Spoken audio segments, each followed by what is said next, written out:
So I apologize for the late delay. We had a meeting downstairs and meetings sometimes go longer than they should. So we're about ready to jump off this cliff. So you can start gearing up so that when they get here, we'll jump into it. Thank you.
Good morning, everybody. I think we're about ready to get up and roll. So Don, can we do a roll call? Good morning, members of the committee. Representative Kinner. Here.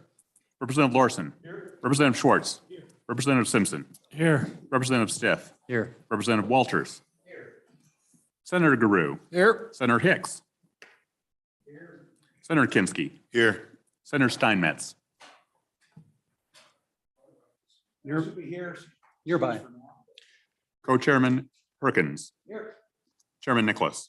Here. Mr. Chairman, you have a quorum. Thank you. Once again, I apologize, everyone, for the delay. We're almost an hour late.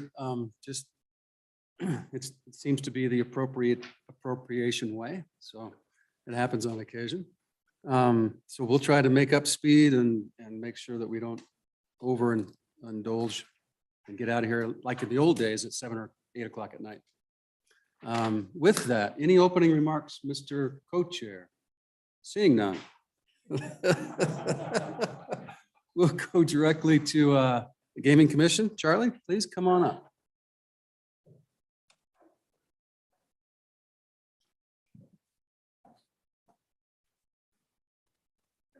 Thank you, Chairman Nicholas. Thank you, Co-Chairman Perkins and committee members. Thank you for having me again here today on this beautiful morning with snow coming down out there right now. So it was a minute ago. So thank you. On the agenda, I notice you have just updates from the commission. So just briefly, if I may, just jump into some quick updates for you. I have with me also President Davis, Special Agent Nick Laramendi, and then David Carpenter is in the audience as well, Sports Wagering Program Manager. So if I may proceed. Please. Again, thank you. Live racing. I'm going to start on these by divisions. Live racing. We completed 52 days of live racing this summer, very successfully. Higher purses than we've seen before. A couple of the race meets set records as far as attendance, purse distribution, and participation. Moving to the next item in the division report and update, Breeders' Award Fund Incentive Program. We're currently at $3.2 million that we will be distributing later this fall from the Breeders' Award Fund. We are projected to be in the $4 million bracket by the end of the year. We have a couple really good months ahead of us, so it should increase exponentially. Historic racing. We currently have 32 locations statewide, and we are right now performing our statewide audits across the state. We have our third-party auditor that is performing signature verifications in every off-track wagering location with every machine in the state right now. They should be completed and in here in Cheyenne later today. Is that right, Nick? Yeah, thank you. They started in the Evanston area, worked the I-80 corridor across, and then they'll come and finish up the rest of the state in about 10 days. And what's your churn now these days? Excuse me? What's the churn amount? The churn amount on that, I don't have that particular data with me right now. I did provide for you the wagering activity report. Our total wagering amount, we're over $1 billion currently. So again, setting records and precedences day by day and week by week. Skill-based amusement games. We currently are still sitting at 291 locations. That's due to the waiting for the rules to be completed and promulgated. With that, we do have the skill-based amusement game rules in public comment currently. They will be out of public comment on December 6th. We will go through the comments that we received. We will respond to those comments.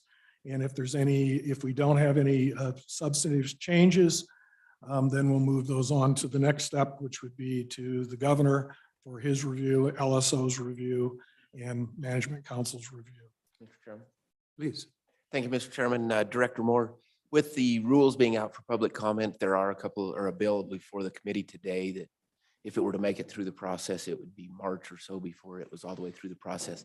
That would not slow your rulemaking authority or the rules you're currently working on whatsoever, correct? Chairman Nicholas, Representative Walters, thank you for the question. I don't see it as being problematic for that process. I think that what you're looking at doing today would be totally separate, and we could, if there was a need for a change in the rules, we could come back with that after the fact, so it wouldn't affect the current process. Sports wagering, just again, a quick update. Not a lot has changed as of late. We have 6 platforms that are currently authorized in the state of Wyoming. 4 of them are operational.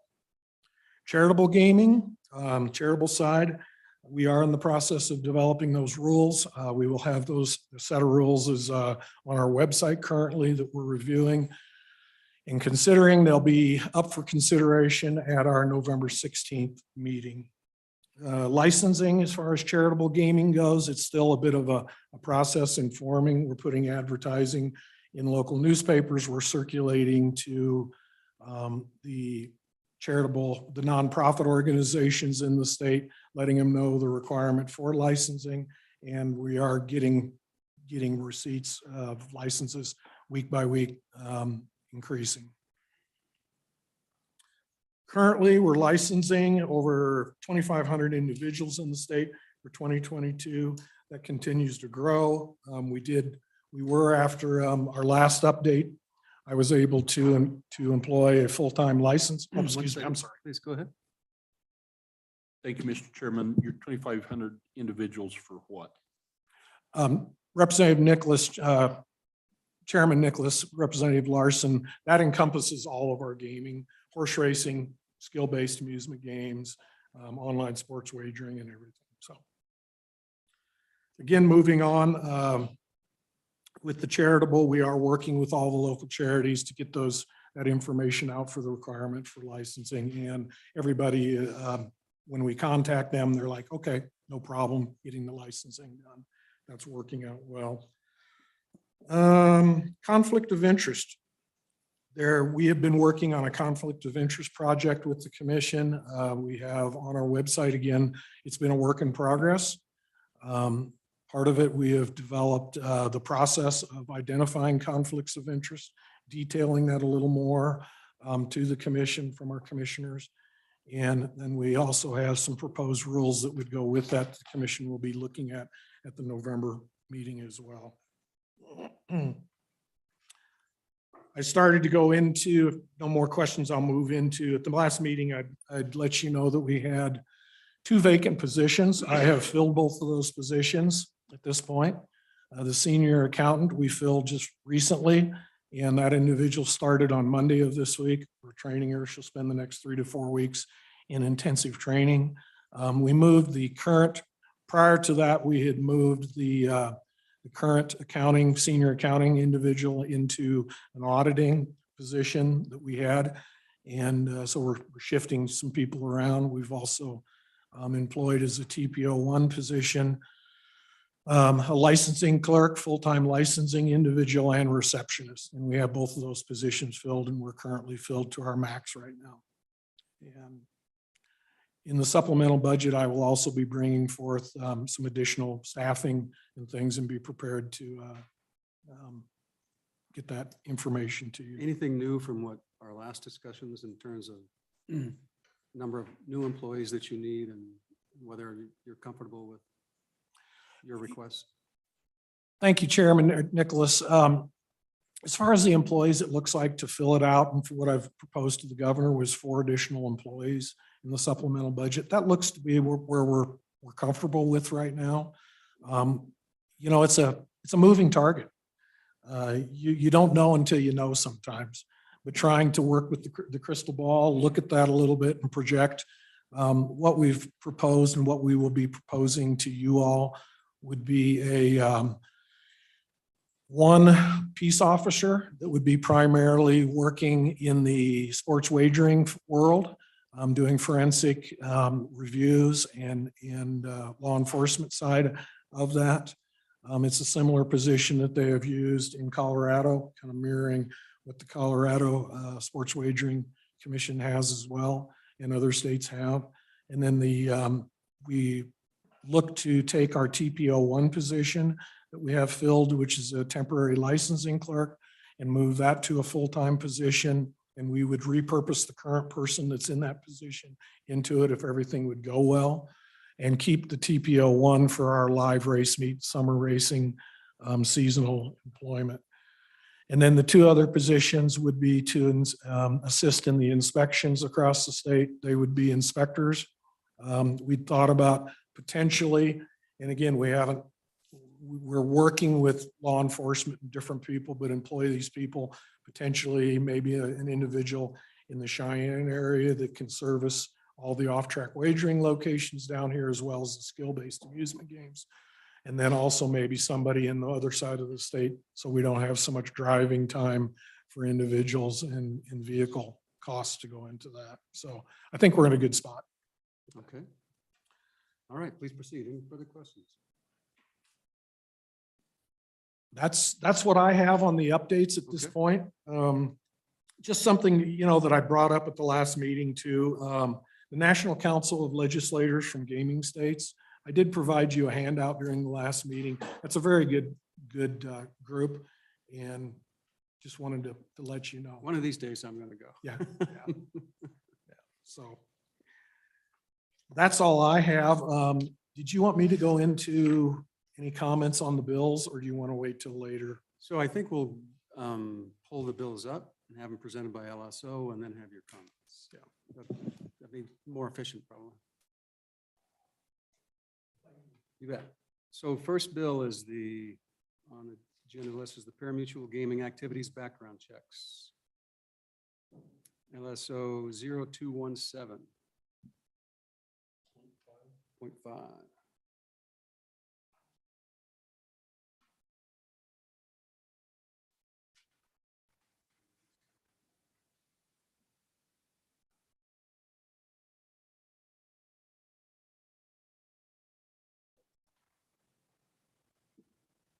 Everyone got that bill pulled up? Does anyone need copies of it?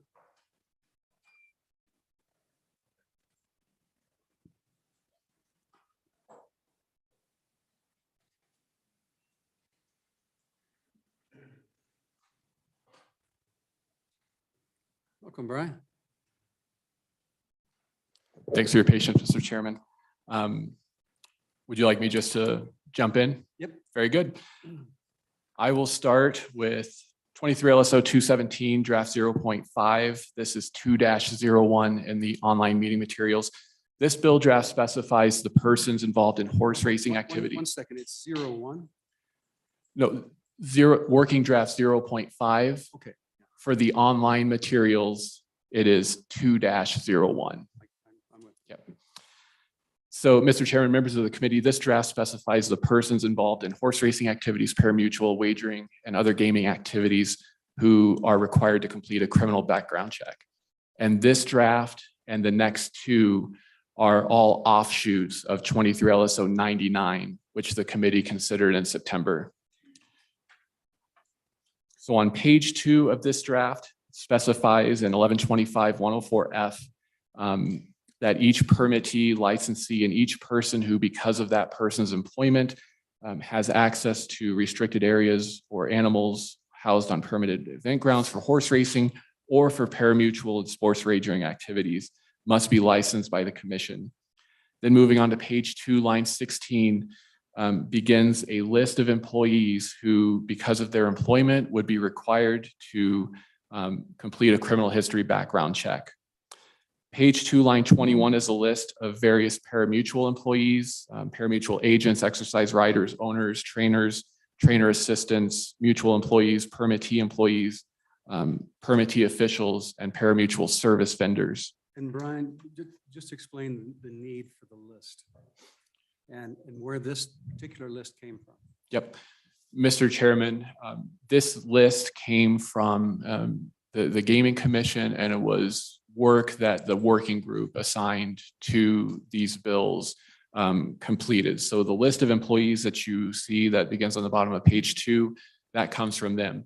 The reason for the specificity is actually the staff comment on page 4, that although the FBI, although federal law authorizes the FBI to allow or to conduct criminal record checks for non-criminal state agencies for purposes of licensing and employment, the FBI has stated that the list of those employees who would be subject to those background checks must be of a specific category so as to avoid any overbreadth. So that is the genesis for this very specific list that's on page 2, page 3, and then the top of page 4.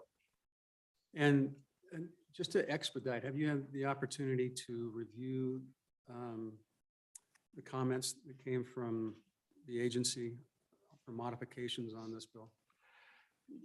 Yeah, and Mr. Chairman, I believe they had no comments other than they believe this would satisfy the FBI's requirements. I thought there was some language change on this one. If, Mr. Chairman, are you looking at this one pager? Yeah. Yep, I believe that's for the next bill for 218.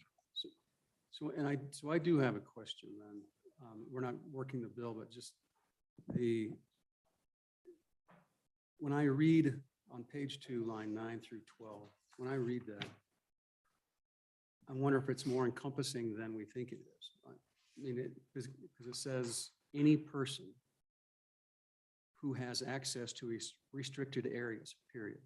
And that could be someone who's delivering a water truck, water fountain, or anyone that happens to need to go on grounds in the restricted areas. And so I'm just curious if that's your interpretation of that language or not. It could be a candy vendor. Yep. Mr. Chairman, I think it could be read broadly. I do also believe, though, that this language is narrower than what is being stricken as well. Ultimately, though, what language should be used, the scope of the employees who should be licensed is up to the committee. I'd also note that for particularly the pari-mutuel, so in Article 2, so 1125, 2 and 1125-3 for the skill-based games, there are specific statutes dealing with who must be licensed. Okay, Mr. Chairman, go ahead.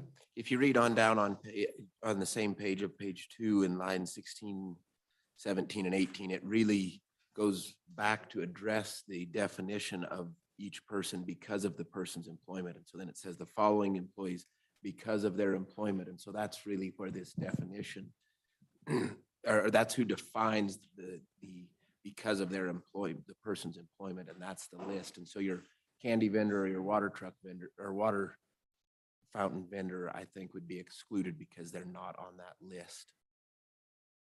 Yeah, I'm not sure that's not the way I would interpret it, but I mean, that's just what my concerns are. I don't know if it's, I'm just wondering if everyone else had my concerns. Anyway, go ahead. Yep. Finish through the bill. Yep. Then, Mr. Chairman, page 3, line 20 just specifies that operators and vendors of skill-based games are required to complete background checks. And then page 4, line 1 would be online sports wagering vendor executive officers and operator executive officers. The change on, I'm sorry to interrupt. One of my questions, Charlie, is are you going to require every one of these folks to have a background check and before they're on the grounds? And if so, how long will that take? How many people that you may anticipate that may be? And then what's the cost of that? And who's going to bear that cost? And the timing of obtaining those background checks. So you don't have to answer that right now. I want you to be prepared to answer that when we're done as we go through this. Okay, go ahead. and then finally, Mr. Chairman, the change in 1125-104K, page 4, line 7 and 8 is just a technical correction. With that, Mr. Chairman, I'd stand for further questions. Mr. Chairman. Please. Thank you, Mr. Chairman. Brian, just one thing I've kind of been going through in here. I mean, ultimately, is as we look at the commission's authority to promulgate rules in this, is that a rise out of, looking at that, is that a rise out of 104? What we're looking at now? I mean, they're in there, we're talking about. And I'm just wondering in particular if it rises out of J, which is not in the bill, it's in the statute, it rises out of J. Do you need a copy of the About statute? the licensee, it's up. Anyway. Anyway, So, the long, Mi- long Miss- story, and what I'm after in particular was, I'm just looking at the rules and regulations, looking at this, and somewhere I think that, I think that the legislature should give the gaming commission some very broad direction about why it wants these things licensed, why it wants background checks. And I'm just looking, if it's not in there, I've kind of been looking for it. I'm just looking to somewhere. I think that really we just need some language that the reason that we want this done, the reason why that they should do this is we're trying to protect the security and integrity of the commission and the comply with gaming FBI's. process. Yep, Mr. Chairman, Chairman Perkins, I think the rulemaking authorities in 1125-104E. Okay. And that reads, and this is starting with the second sentence, the commission may make reasonable rules for the control, supervision, and direction of applicants, permittees, and licensees. The rules shall include procedures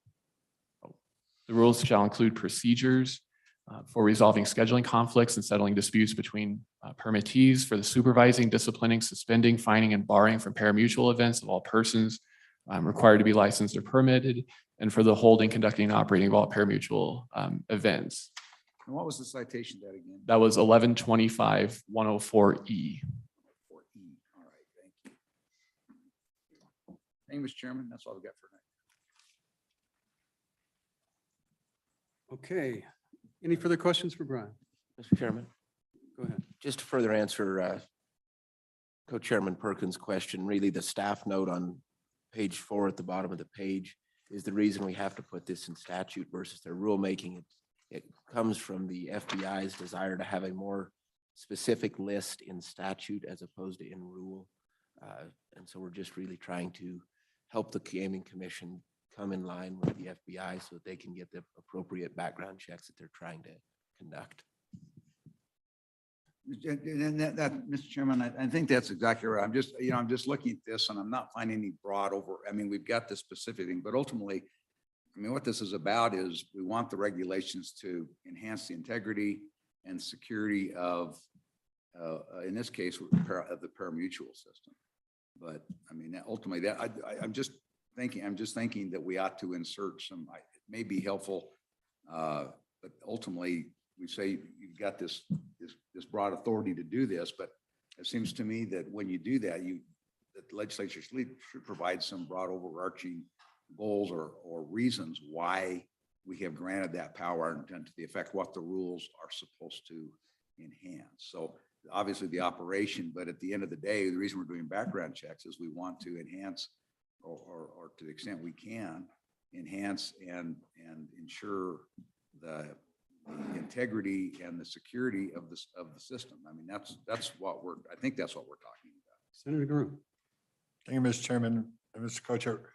We did ask these questions, the subcommittee, and we asked these questions to Director Moore about what does the FBI want? What do they want exactly? And what we got, and I've heard this before from the FBI, is you write it up and we'll tell you if it's right. And so they were not exactly forthcoming in exactly how they wanted it written, but what we got from what Director Moore told us is they wanted it more in statute than not. They wanted it more specific than not.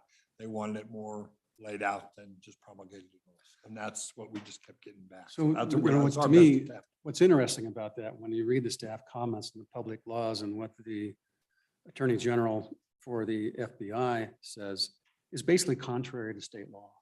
Because state law says that we can do it by rule and regulation, and it is law.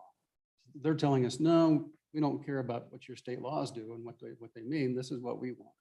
Oh, I find that really interesting because I know that the feds think that their regulation has the full force and effect of law. Yeah, exactly. What we said. So it's tempting to say, well, hell with you. Yeah. So I am curious, it seems to me that in addition to the new language, there still ought to be, or are we comfortable that there's a catch-all in there? Because all of a sudden, if one or two new positions are developed, or a position that does not fall within the specific designations that you believe needs a background check, then where's the authority to do that? That's another question I want to just leave you with. So if we need to add a catch-all language in this, in addition to the litmus list that we're providing, and that would go for the other bills as well. Okay, further questions for Brian? Mr. Chairman. Go ahead.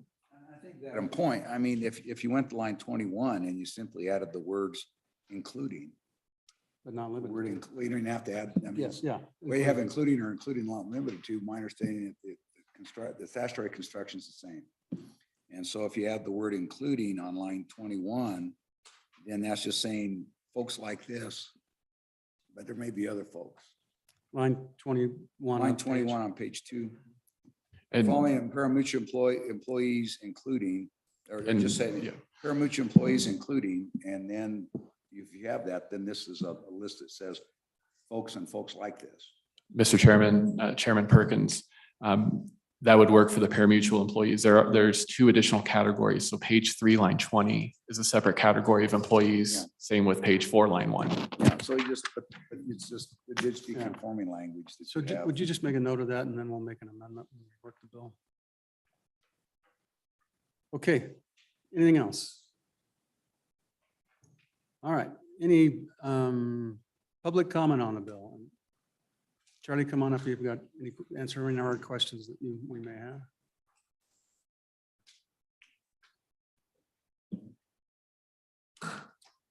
Thank you, Chairman Nicholas and committee.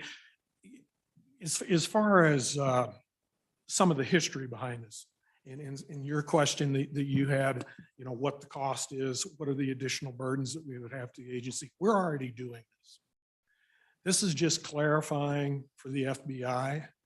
This is, all this is doing is just getting it to where we can do the federal, the national background checks. We're doing DCI's performing on these individuals, the Western states. Is that correct? Correct.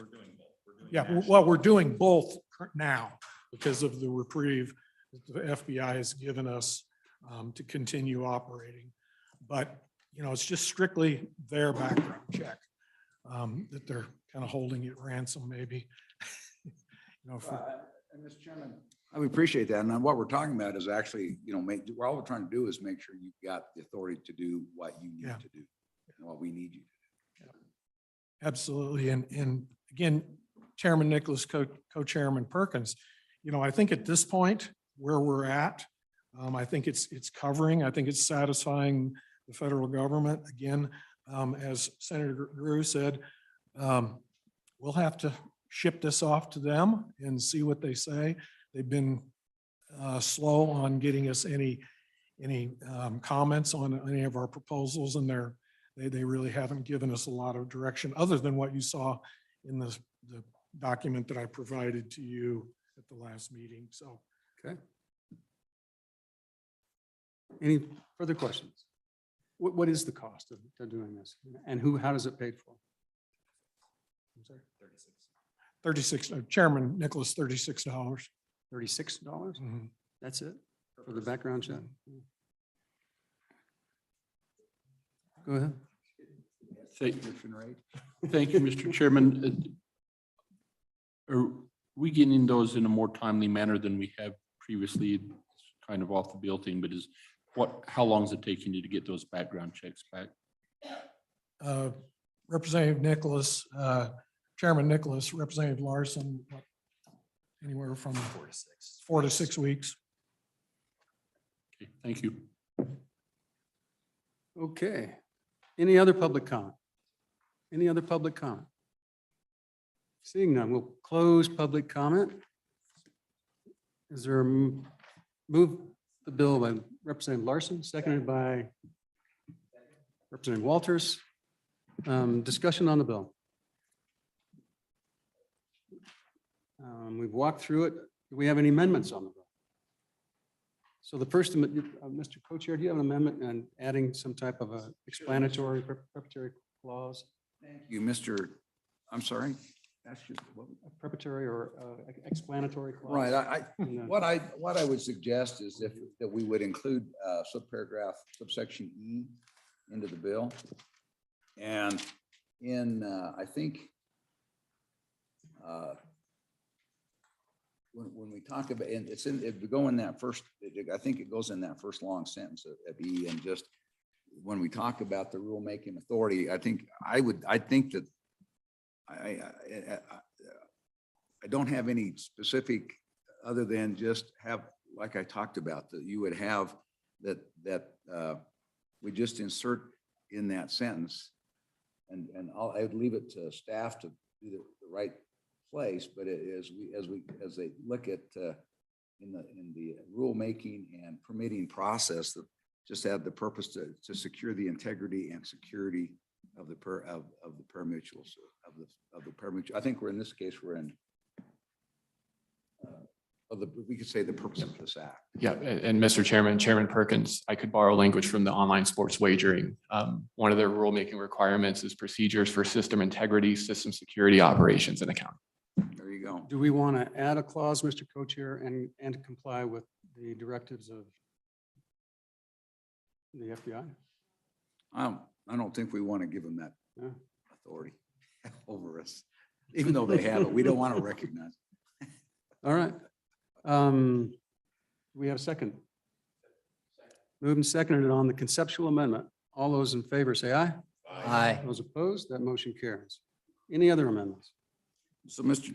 Chairman, that and the other one, I mean, I would go ahead and on 21 and then also in the appropriate place on the gaming that I would strike the following and so put it, including but not limited to, well, then you have after including but not limited to the following pari-mutuel employees. So we just put at the beginning of J. Yeah, and then page 3, where's the other That'd be- location, Brian? And the other one would be, yeah, page 3, line 21. Or line 20, at the beginning, line 20. Well, we'll let you just tell us where it needs to go. Is including but not limited to. The following. Yeah, including is the same thing, but everybody understands you say not limited to, then everybody goes, oh.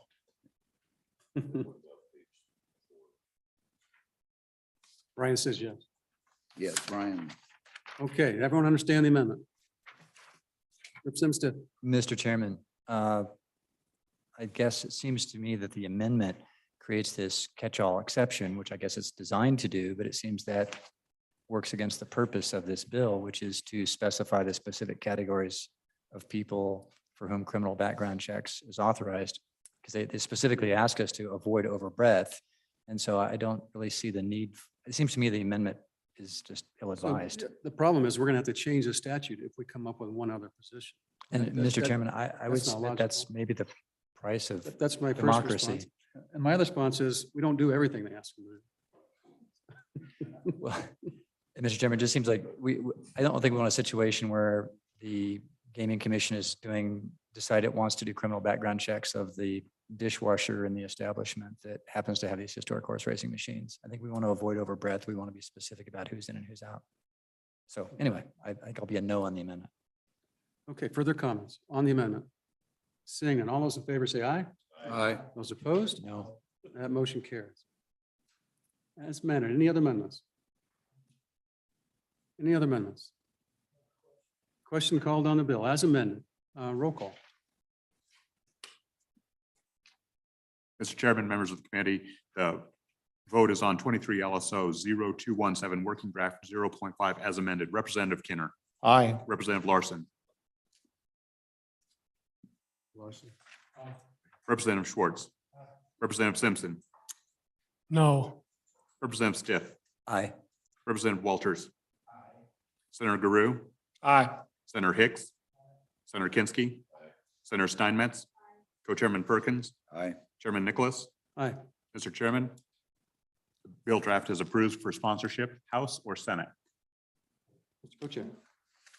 Mr. Vice Chair. House. Guess what's coming though? Okay, House bill. And Mr. Vice Chair, would you, okay. Tom going to carry it? All right. All right, next. Okay. Mr. Chairman, next bill 23 LSO 218, working draft 0.5. This is on the online meeting materials 2-02. This bill is another offshoot of the bill the committee looked at in September This bill amends licensure requirements for skill-based amusement games. It specifies licensing fees for those who would be required to get licenses in this, as provided in this act. And it amends deadlines for the Gaming Commission to review applications and render decisions concerning the operation of skill-based games. So on page 2, line 6 is a definition of manufacturer to mean a person engaged in the business of constructing skill-based amusement games or software, or selling games or software to vendors. Then page 2, lines 14 through 17 is simply a conforming amendment to just clean up some of the language to strike the reference to the 2020 session laws, and just specifies that skill-based amusement games shall only be authorized to operate in accordance with this article and commission rules. Brian, I have a question on this page. If you look at section A and section B, they're basically, to me, section B is redundant. I mean, is there a need? And if you can address that, Charlie, when you can, I don't know if there's a need for it or what it accomplishes.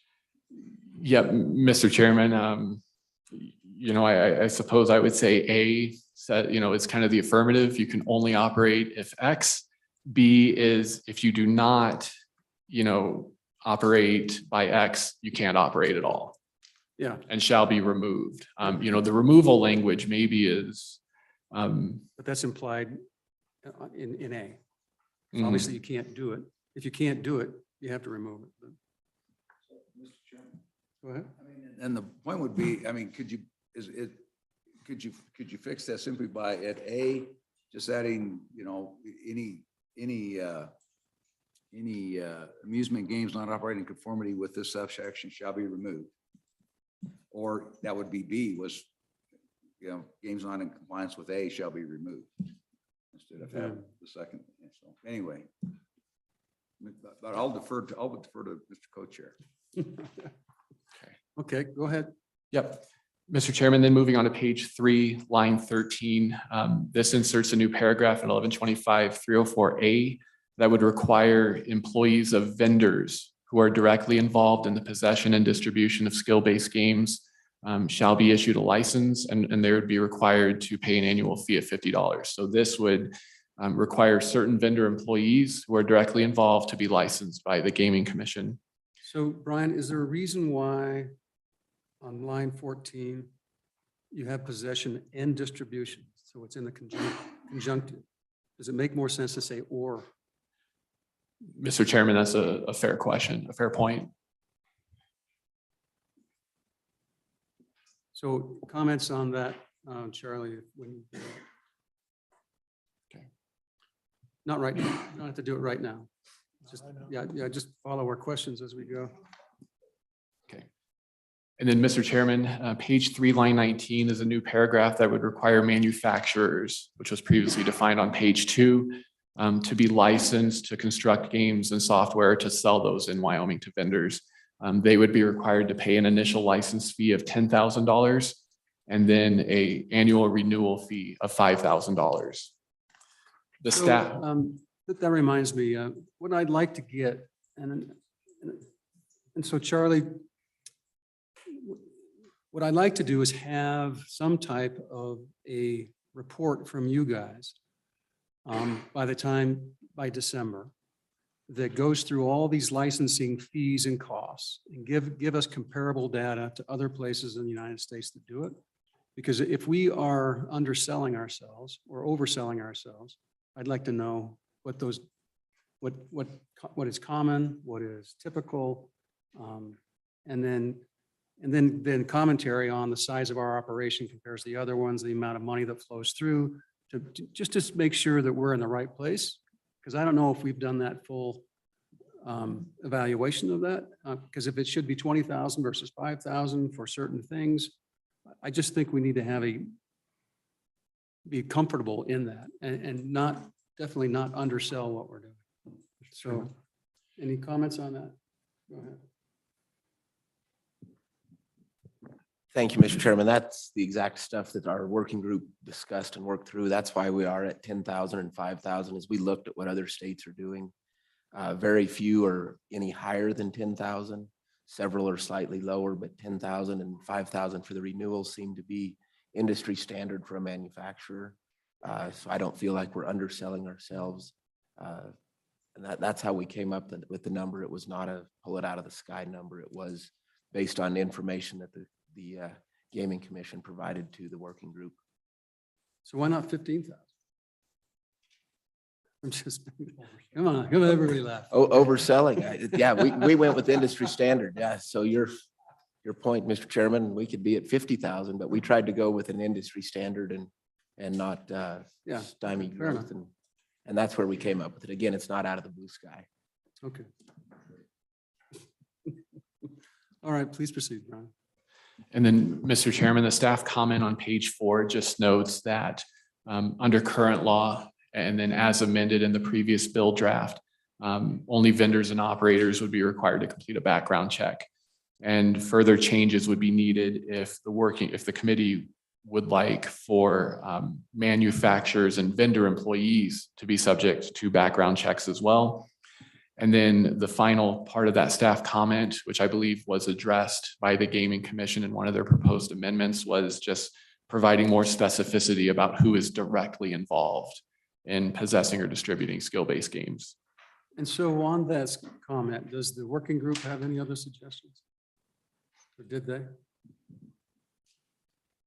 Mr. Chairman, the working group left the language in, but we did have quite a bit of concern with licensing the employees because the way we saw it is these employees are probably slightly above minimum wage folks that are really a route driver, opening the game, collect the money and leave.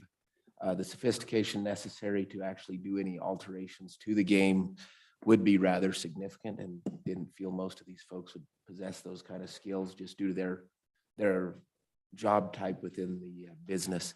And really the language would be to delete the idea of certifying or licensing each of the employees and inserting a new section that says the manufacturer would provide to the commission that this game hardware or software cannot be altered by the vendor. And the vendor, remember, is the owner of the machine. And so really the whole concept is to make sure the only people that can adjust anything within the game are the manufacturers, the folks building it, and it's not any of us showing up. We get to steal a key from somebody and we can open it. The best we can do is get the money out. We can't change outcomes and things like that.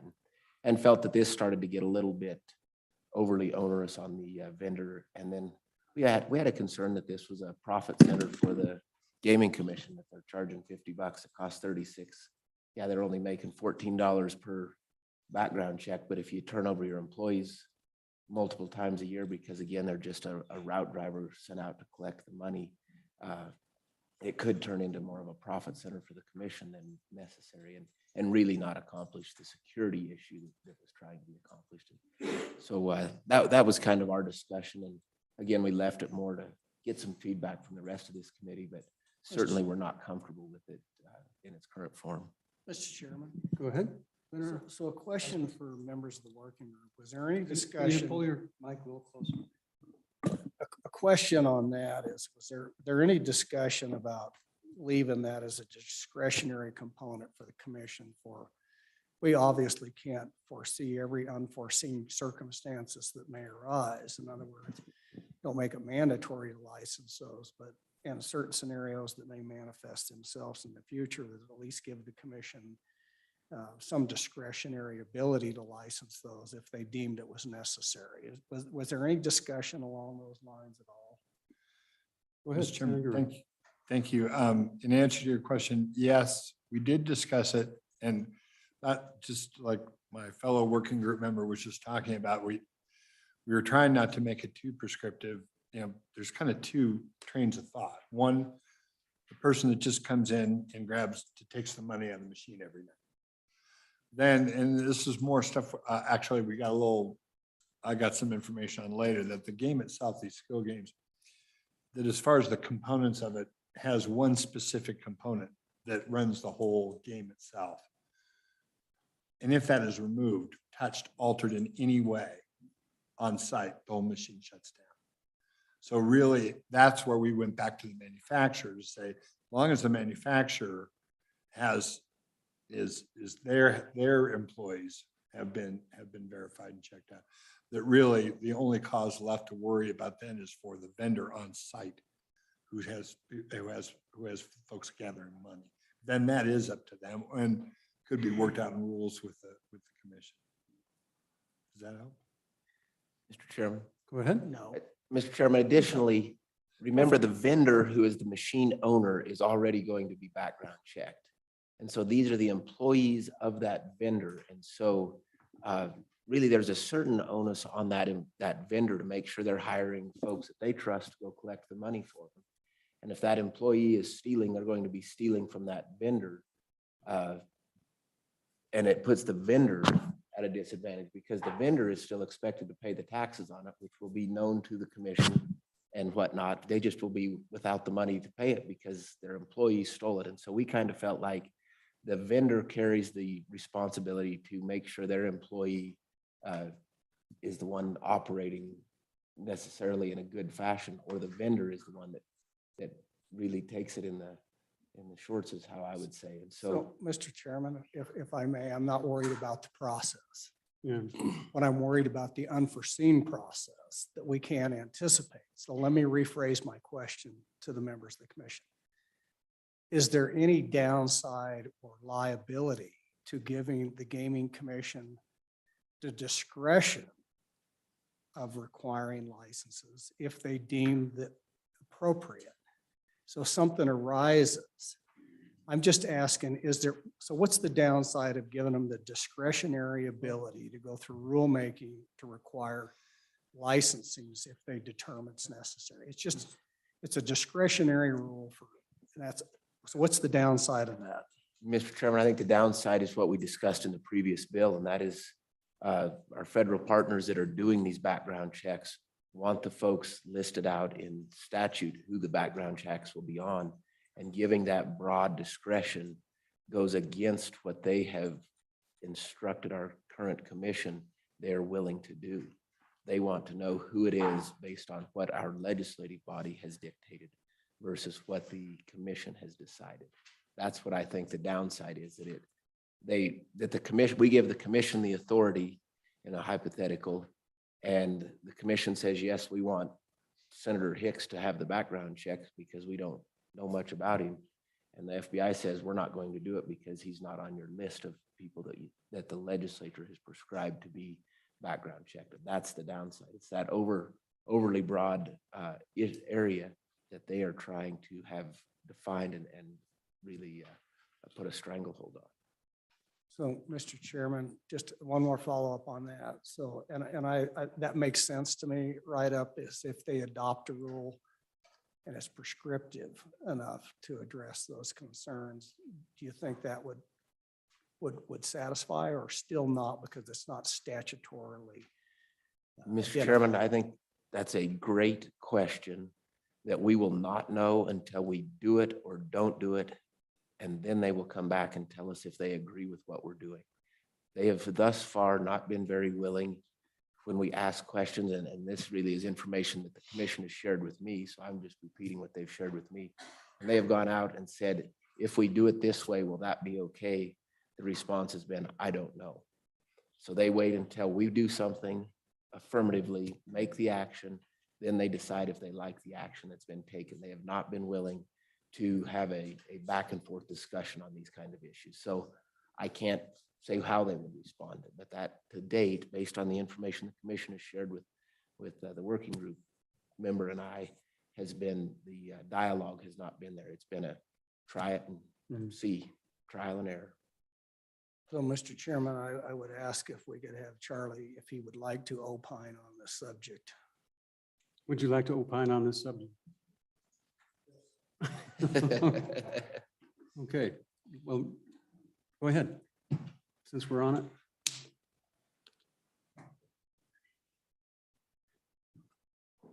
And you guys can stay there because we're about done with reviewing this bill. Thank you, Chairman Nicholas. As far as the licensing of these individuals,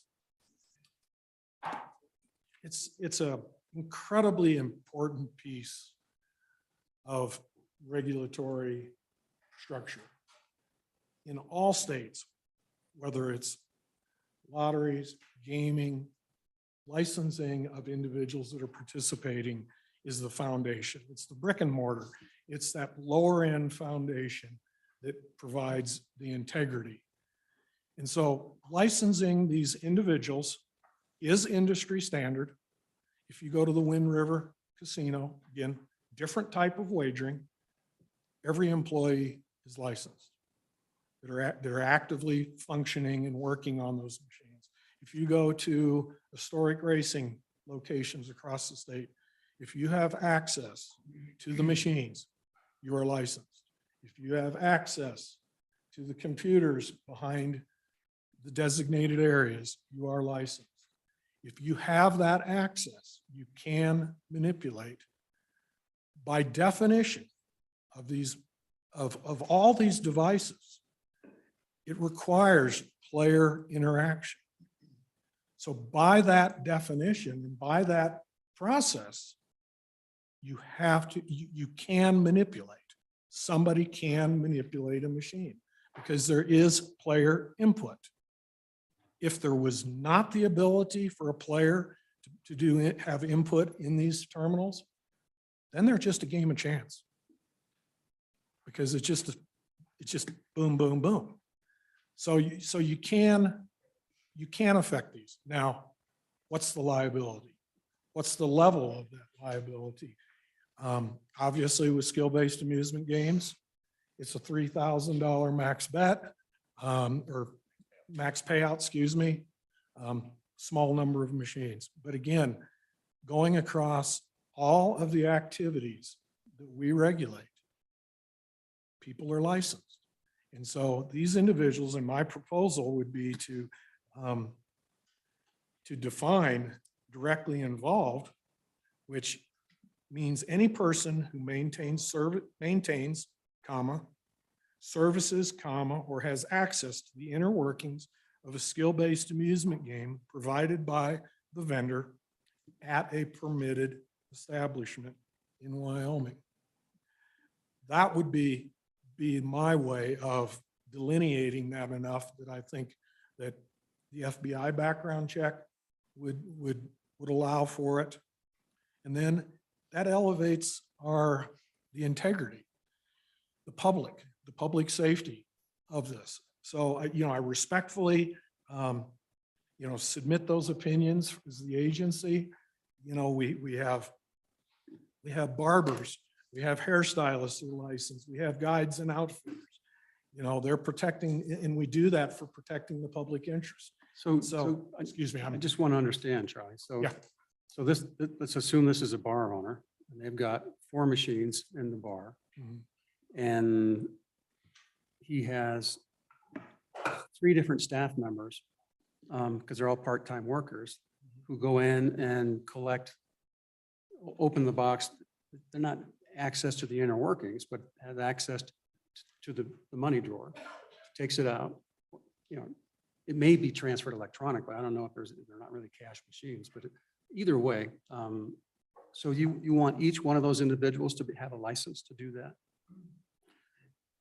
Chairman Nicholas, I think that first off, I may defer over to Nick as far as how you open these machines and what you have access to in these machines. But I don't think we are looking at every one of those individuals. And I think it's a small number. I really feel like statewide, the number is more like 50 to 100 individuals that we would be licensing. And that's not burdensome to the operators. 50 to 100 people, that's not burdensome at all. If we need to help people license and facilitate that, we can go to those communities and we can sit down and do the fingerprinting. But you're not answering my question. I know. I was You're going off of justifying it your on position, purpose. but you're not answering the Yeah. question. So the answer is yes, those employees will each need to have a license. Mr. Chairman, Go ahead. the way I read the bill draft now, it refers to a vendor. Right. The vendor, But you want to expand it beyond the vendors, my understanding, or is that incorrect? Chairman Nicholas, that's incorrect. We just want the vendors, like route employees, the ones that are out maintaining the machines if there's a problem, the ones that are dealing with the public if there's a complaint, The ones that we're dealing with, our agents are dealing with when there's a complaint. You know, a lot of times, if we get a complaint, we're dealing with the route driver that runs that route because they're the ones that have intricate knowledge of that route and that machine and everything else. Now, is that consistent with the current language, Brian? Yeah, Mr. Chairman, in the draft, it only refers to employees of vendors who are directly involved, so not operators. So I think, you know, the employees that you kind of described in your scenario sound like employees of operators versus vendors. So my understanding is particularly on the newer machines, you'll be able to watch these in real time from your office, and to see, and if something is tampered with, a bell goes off in your office that machine, and it automatically shuts down. Is that accurate? Chairman Nichols, it's a possibility. It all depends on what kind of central management system that we are able to obtain and what all functionality that system would have. So it's possible, but I can't really speak to if that's exactly what. Is that where these machines are all headed? Because that's also my understanding, is to have real-time review of these operating machines. Yes. And so, I mean, then the question is this overkill, or can you skin this cat in a different way? By just saying no machine shall be tampered with without prior approval from you. And because if the light goes off and if it's real time, then you automatically shut it down until you know what's going on. Chairman Nichols, I think that's a plausible resolution to it. Go ahead, Chairman. Chairman Nicholas, also on the central monitoring or central reporting system that we're proposing to implement, we've got to look at cost as well. And right now, some of the bids that we've seen have been cost prohibitive as far as what we have to do that. So we're looking at different avenues, whether it's real time or whether it's generated at the end of each day. There's a lot of different systems out there. Well, and I would presume, Charlie, that this is something that the vendor would supply to you and make it available to you. So you have access to their real time, so that you're not getting your own systems to override and monitor their system. Chairman Nichols, members of the committee, on several of them, we do have access to their back ends. The system that we're looking to, though, combines all of it for reporting and taxation. And so we have one portal to go to versus several portals. Okay. All right. Any other comments? I guess we need to finish. Go ahead. All right. So, given the requirements in this bill, I'm concerned about the time frame of the applications when we look at this. So it says no later than July 1st, 2023, the commission shall promulgate rules to implement this thing. The reality is this most likely won't be signed by the governor until sometime in March or late March. It's 90 days to actually have these rules in place. And so is that a realistic expectation that the commission's actually going to be able to fall within that time frame? And so I would direct that question to the director, Mr. Chairman. Chairman Nicholas, Senator Hicks, I've had that discussion and we talked about that, I believe, in the working group. The only way to potentially hit that date would be via the emergency rule process.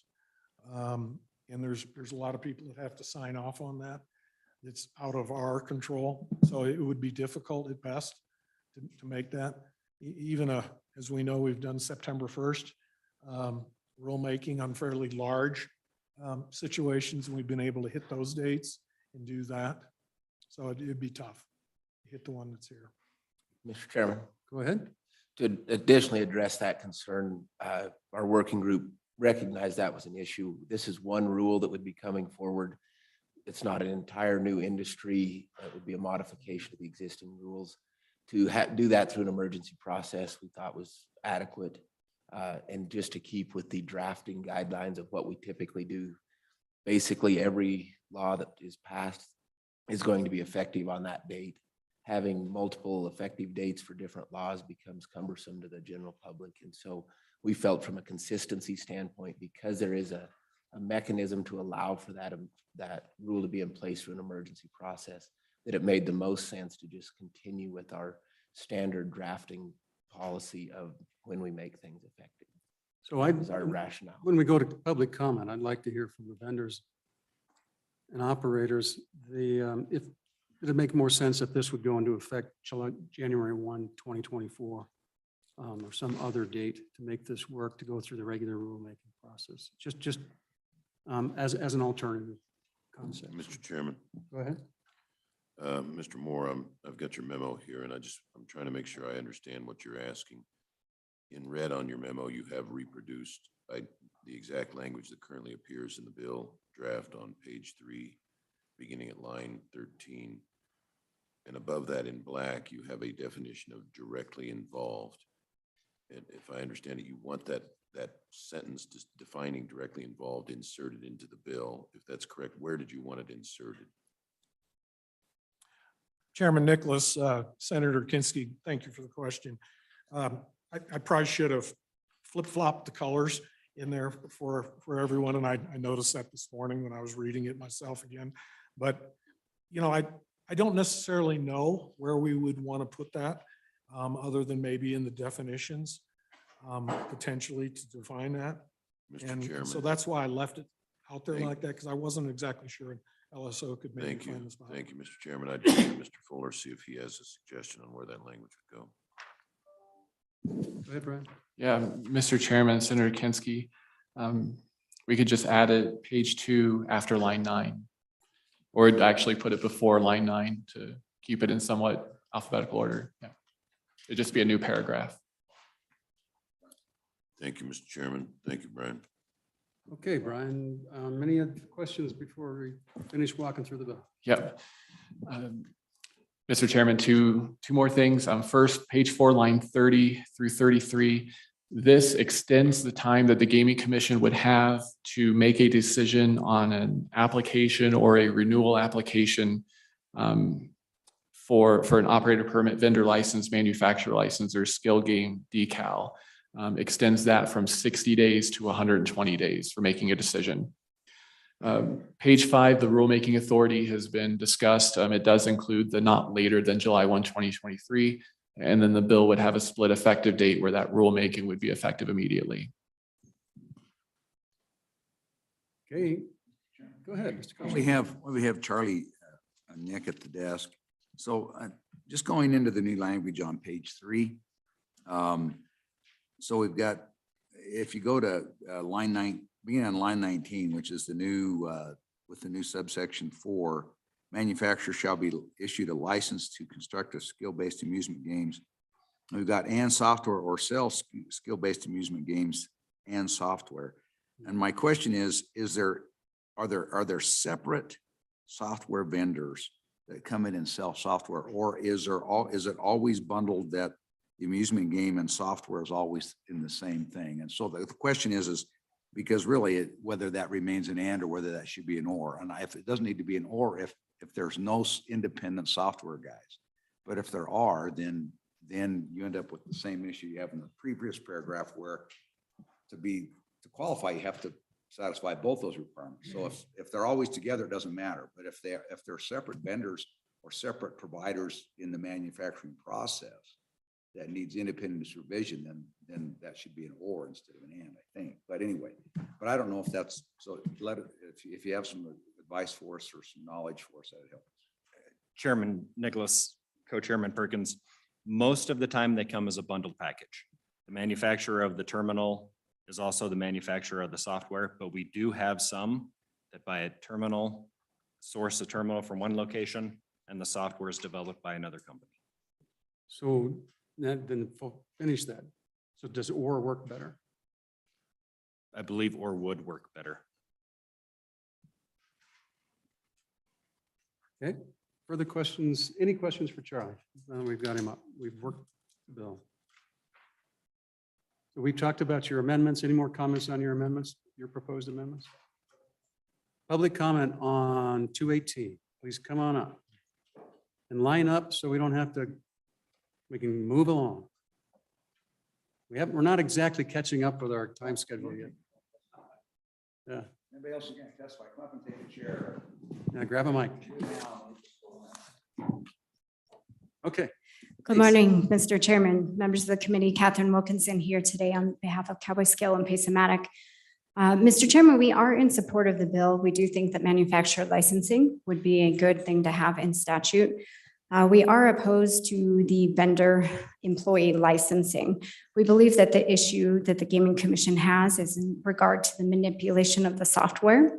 We have emailed out an amendment. I would like to make an amendment to that amendment to address the issue. I think the issue is there's concern that those that have access to the game can get in and manipulate the software. So the employees do have access to the machines and they can repair it, or once they empty the box, if they need to reset it to get it up to certain gameplays, but none of that will actually manipulate the software.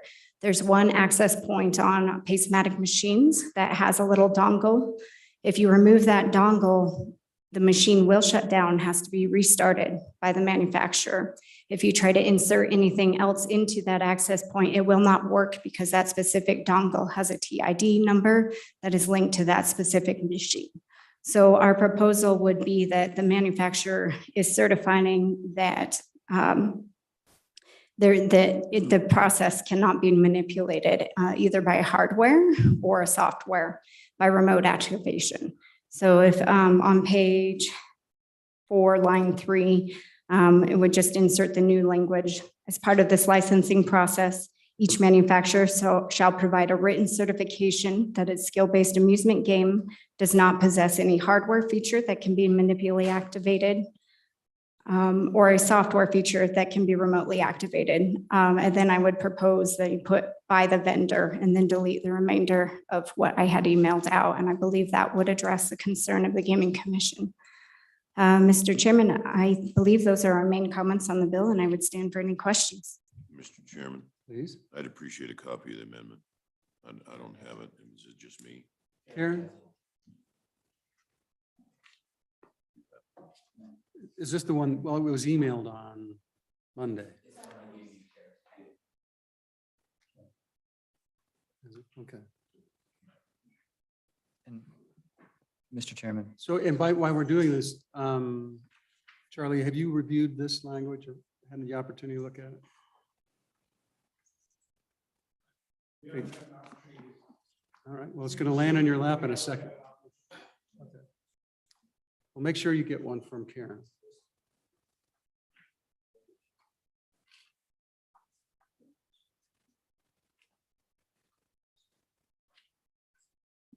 Mr. Chairman, Go ahead. as the members receive this, I think what she is proposing on this is at the end of the line after the word activated to insert the words by the vendor.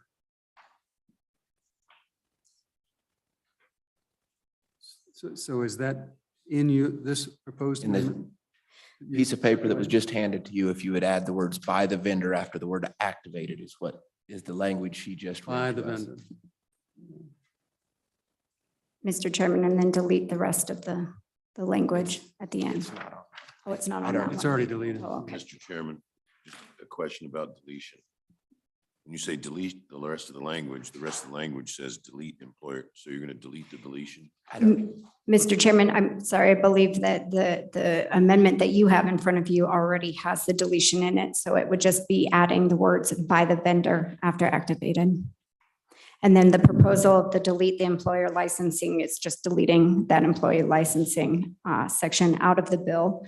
Mr. Chairman, I would add that you had asked on comments on the rule process. If you delete that last section, there will be no need for a rule process because that will be removed from the bill. Okay, Mr. Chairman, go ahead. So let me make sure I understand. We eliminate the need for licensure and thus criminal background check by a certification by the manufacturer. Mr. Chairman, that is correct. The reason being is we think that the vendor is liable. They are licensed. They are liable for their employees. If they mess with the machines at all, it does come back to the vendor's license. That's where the liability is. With this proposal with the Gaming Commission, they're trying to make a second tier of licensure for the vendor's employees who may be working on the machine. So if we delete that, it would remove the need for the background checks for the vendor employees licensing. Mr. Chairman, well, I understand the desire of the industry to be relieved of the necessity of it, but what do other states do?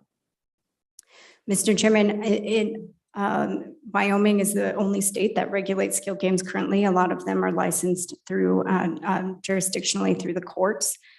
So I don't think that there is licensure for vendors' employees. I think the liability lies with the vendor who does get the background check. Thank you, Mr. Chairman. Mr. Chairman, Please. Ms. Wilkinson, my question relates to the word remotely at the almost last word of this proposed amendment as amended. It says a software feature that can be remotely activated. I take it the purpose here is that you don't want the vendors to alter the software at all, right? So does the word remotely get you anywhere there? I mean, you know, Is it if it says overly remotely restricted? activated, I could just say, I'm not remotely active. I'm not remotely activating, and I'm activating it right here in person. I mean, can we just delete the word remotely and still get you where you need to be? Or would that cause a problem? Mr. Chairman, I do believe that would cause a problem. So as we understood it, the concern with the Gaming Commission is the manipulation of the software. And so in the past, there have been some software that there can be changed remotely by the manufacturer or the vendor of another computer that's connected to the machine. And you change it remotely and turns it into it changes the game, the software game. That is added onto the hardware, which used to be called dip switches, which is older technology where it was a physical. So I think the remote does need to stay in there. Just following up on that, I mean, so what this is, but then what you'd have is if you can change the software feature on site. So, I mean, I get remotely, but going back to the question, just following up on the question, if you can manipulate the software on site, now you're exempted and you're not licensed with your amendment. Mr. Chairman, it doesn't work for you to manipulate the software on site unless you have the specific dongle that goes with that machine. And those have all been approved by the independent lab process and then gone through the Gaming Commission for certification with those matching TIDs for each game.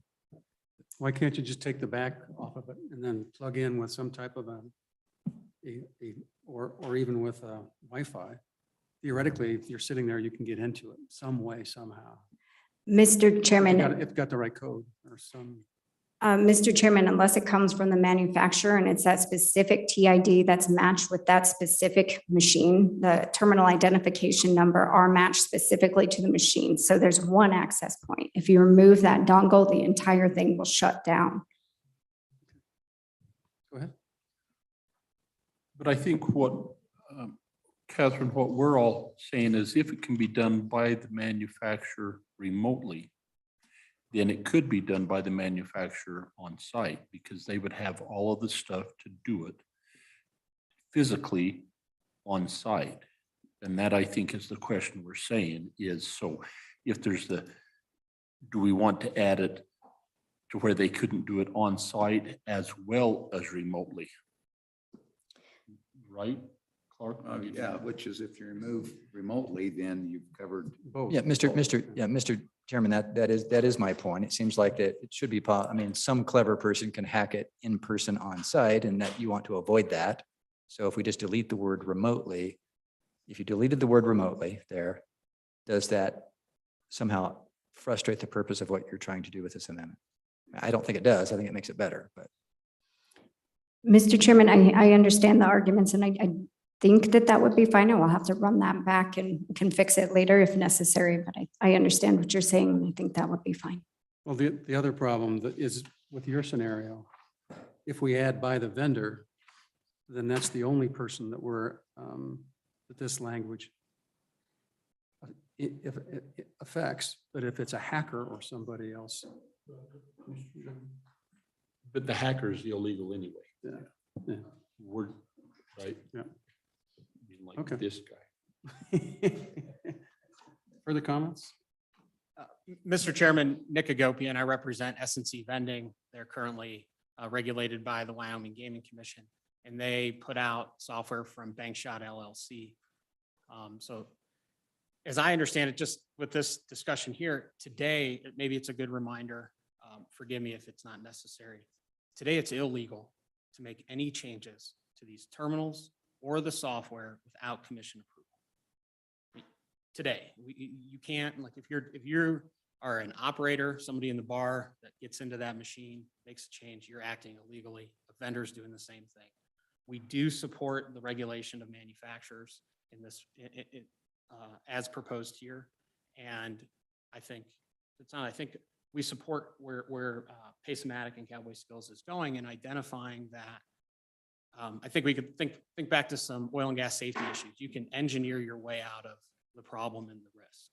In this case, the software packages that are sold to vendors do not come with the ability, the vendor does not obtain the right to amend or change that software in any way that would impact the outcomes.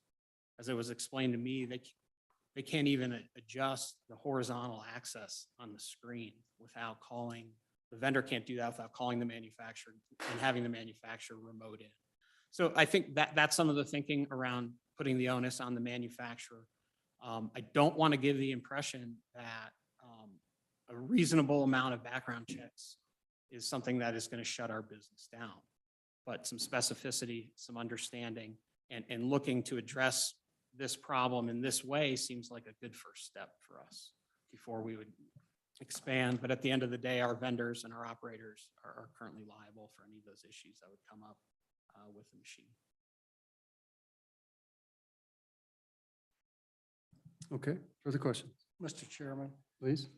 a question, Mr. Agopi, on that. I understand it's already a criminal action. I think the purpose of the licensing is to do the background checks to prevent a criminal action from actually occurring. Would you concur with that's the basic purpose of the entire licensure of the vendor is to try to catch those criminal enterprises before they commit a criminal act? Mr. Chairman, I would agree with Senator Hicks in principle. I think certainly it's established as a deterrent to identify patterns of individuals and keep those folks away. And certainly Charlie and our Director Moore and his staff have been doing a good job at identifying and addressing these concerns as they've come up. So Mr. Chairman, just to follow up along. So I'm trying to understand, is it the cost associating with the licensure of the vendors' employees that is the impediment, or is it the fact that they actually have to go through a licensure process that encompasses in a background check? So what is the major overall, for both of them? I'm saying, what is the major overall objection that you see with licensure of the vendors? I don't understand that. Mr. Chairman, Senator Hicks, forgive me, I haven't articulated a major objection because I don't believe that it's going to be a showstopper for our business at the end of the day. What I do believe and where I would focus my comments is if the concern is the ability to change the software, making sure that we identify whose authority, who has that liability if the software is changed. And if a software package goes out and there's no access for that vendor, they don't have those codes to change. And the concern is as an individual would change, we could be eliminating that, but that's a policy decision for the body in front of me to make. Chairman? Go ahead. So, but I'm just going to follow up on the vice president because I'm struggling with this concept. So, I mean, I'll use an example. So I was on the board of directors of a youth development organization for a long time. And certainly if there's a person who is employed by a youth development organization that would have a propensity or had a history of harming children, I mean, obviously the parents of any child that's harmed have cause of action back against the youth development organization because they should have screened and they should have done that. And so that same principle applies here. But the other side of it is why would you not want to do the background checks, prevent those very people from having access in the first place. So that's the problem I think we're struggling with is the object, it's obviously, an ounce of prevention is worth a pound of cure anytime. So we're kind of seeing this licensing as an ounce of prevention. So help us understand why this is inapplicable, why it's overburdensome, or why it's not a good idea. Because I think that's what we're struggling with. Mr. Chairman, Senator Perkins, I have not articulated that this is something that we believe is some overwhelming burden. I'm offering a different solution on how to address that specific component. But we're not, I haven't gotten up here to oppose the bill and oppose this specifically. I'm more interested in, is there another option? Because we still have not heard a scenario where this has occurred. And there is a hole in the statute that needs to be filled. And so I'm suggesting that it hasn't probably occurred because software manufacturers don't provide that avenue to vendors and operators. But I don't know for certain that it hasn't occurred. So in terms of priority on this bill and my time before the committee, I would be more focused on the 120-day application review period.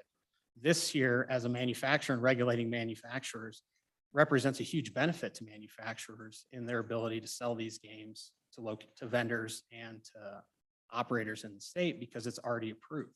You have the opportunity, once you get your license, your approved manufacturer, your software package is approved and it's gone through the testing. That is a great advantage to getting your software out or getting your games out in the state. And so regulating manufacturers is positive. And so in the regulation of that, there could be an opportunity to address whether or not you can change these games with more specificity. I fear I'm not answering your question. So, Mr. Chairman, no, I appreciate it. Yeah, I mean, I get it. You're saying you guys are focused on the shiny object over here, and this is what, that I get that. So and I don't know that. Do vendors post bonds? Do manufacturers post bonds? I believe it was originally discussed that they would post a bond, but that didn't surface in this draft, if I recall.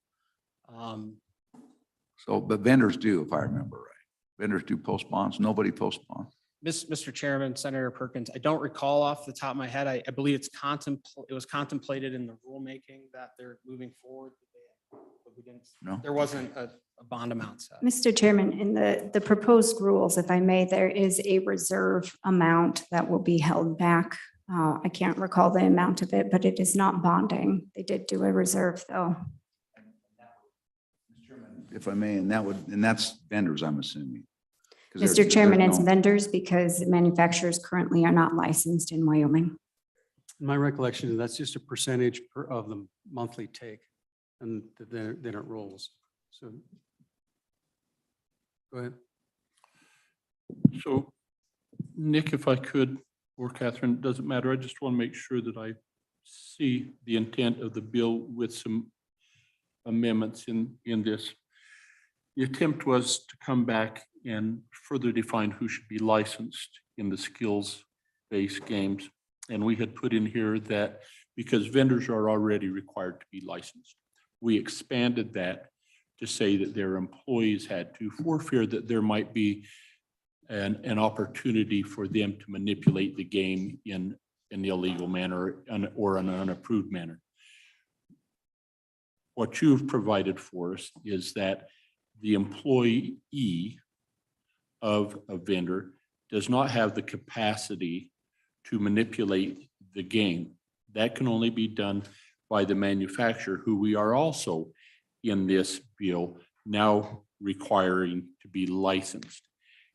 And we're saying if we're concerned about manipulation of the software, we're putting that burden on the manufacturer, and we're going to have them certify as part of their licensing that the software feature cannot be activated. They're the only ones that can do that.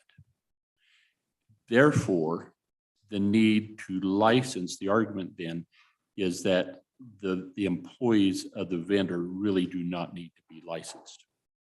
So hence, we would delete that language. am I tracking correctly? Mr. Chairman, that is correct. Thank you. Okay. We can repeat this dead horse.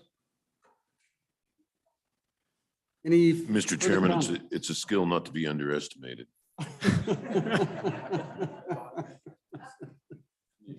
Yeah, go ahead. Yeah, I would, Mr. Chairman, I would again offer the comment on changing, I think it's on page 4, line 31. You know, I testified previously to this committee at the last hearing, 90. that going from 60 to 120 days, you know, I think we'd like to find a number that's lower than 120. Does 90 work?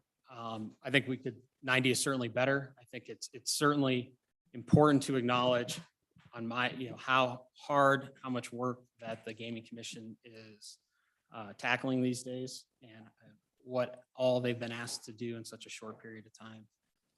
So if the committee would agree, could support 90, that's certainly a better time frame than 120. Okay. Further questions, further comment? Are there public comment? Mr. Chairman, we do have one more person online, and that's Terry Armitage.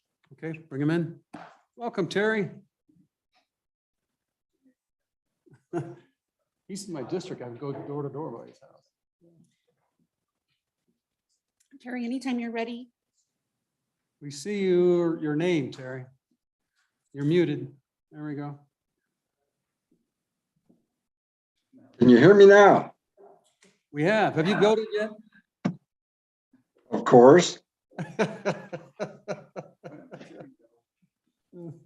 I got so many flyers at the house, I had to go. Well, Chairman Nicholas, Vice Chair Larson, members of the committee, my name is Terry Armitage. I'm with the Wyoming Association of Sheriffs and Chiefs of Police. And I just wanted to speak briefly and basically speak in support of what Director Morris said. You might remember I talked a couple of years ago when this was all in the works. And I told you at that time, the Wyoming Supreme Court and the US Supreme Court have both said that gambling is a closely regulated industry and needs to be. So I would ask you, as you consider these issues, start from the point of more regulation, more oversight to protect the gambling public, the public in general, and the state of Wyoming for that matter. So more licensing is appropriate here, not less. The employees of the vendors, the manufacturers, everybody that's involved in the actual gambling in one aspect or another should be licensed. That's the best way to weed out the bad actors that we already know are out there. Somebody maybe that was eliminated from another state because of their improper activities related to gambling, whatever the case may be. So it's important that all those folks get licensed and that we have a way to closely supervise what's going on here. There's issues beyond manipulation of the computers themselves and the gambling devices. Devious people will come up with a way to take advantage of the system and steal money out of it.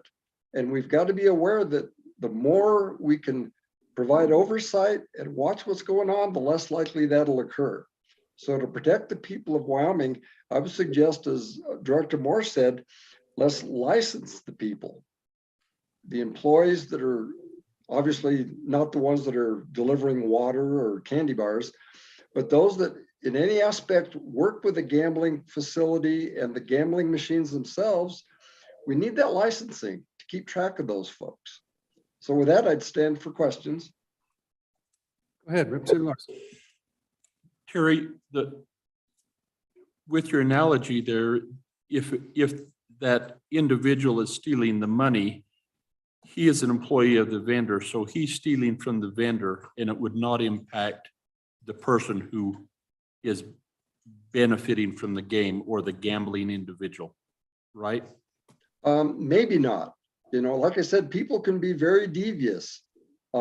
It might be that that employee acts on their own without the knowledge of the vendor, and they're somehow skimming money. I don't know how it works, but I guarantee you there are ways that the corrupt activities could take place. Ultimately, if money is skimmed out of the system, the state might not get the amount they're required to receive. Winning gamblers might not even get the correct amount. It's hard to anticipate all the misconduct that might take place, but at least by licensing all the people in the system and weeding out the ones that we know already have a history of misconduct, we're stepping in that right direction of closely regulating gambling. Okay, further questions for Terry? All right, appreciate your testimony, Terry. Good to see Thank you. you. All right, any other public comment? Any other public comment? Any more comments from Charlie or staff? All right, we'll close public comment. We have a motion on the bill. Moved by Representative Walter, seconded by Senator Rue. Mr. Discussion on the Chairman. bill. Mr. Chairman. Mr. Chairman, Representative Stitt. Mr. Chairman, I just want to have a factual question that I should have asked earlier. These machines, are they all done by debit card or do some of them take cash?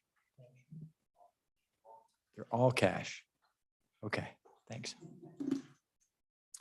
Okay, do we have any amendments? Mr. Chairman. Please.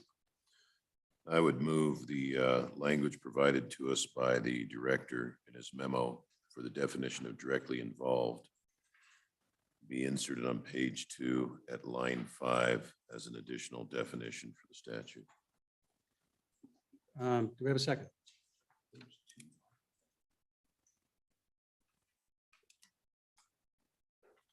Does everyone have that in front of them? What's the language?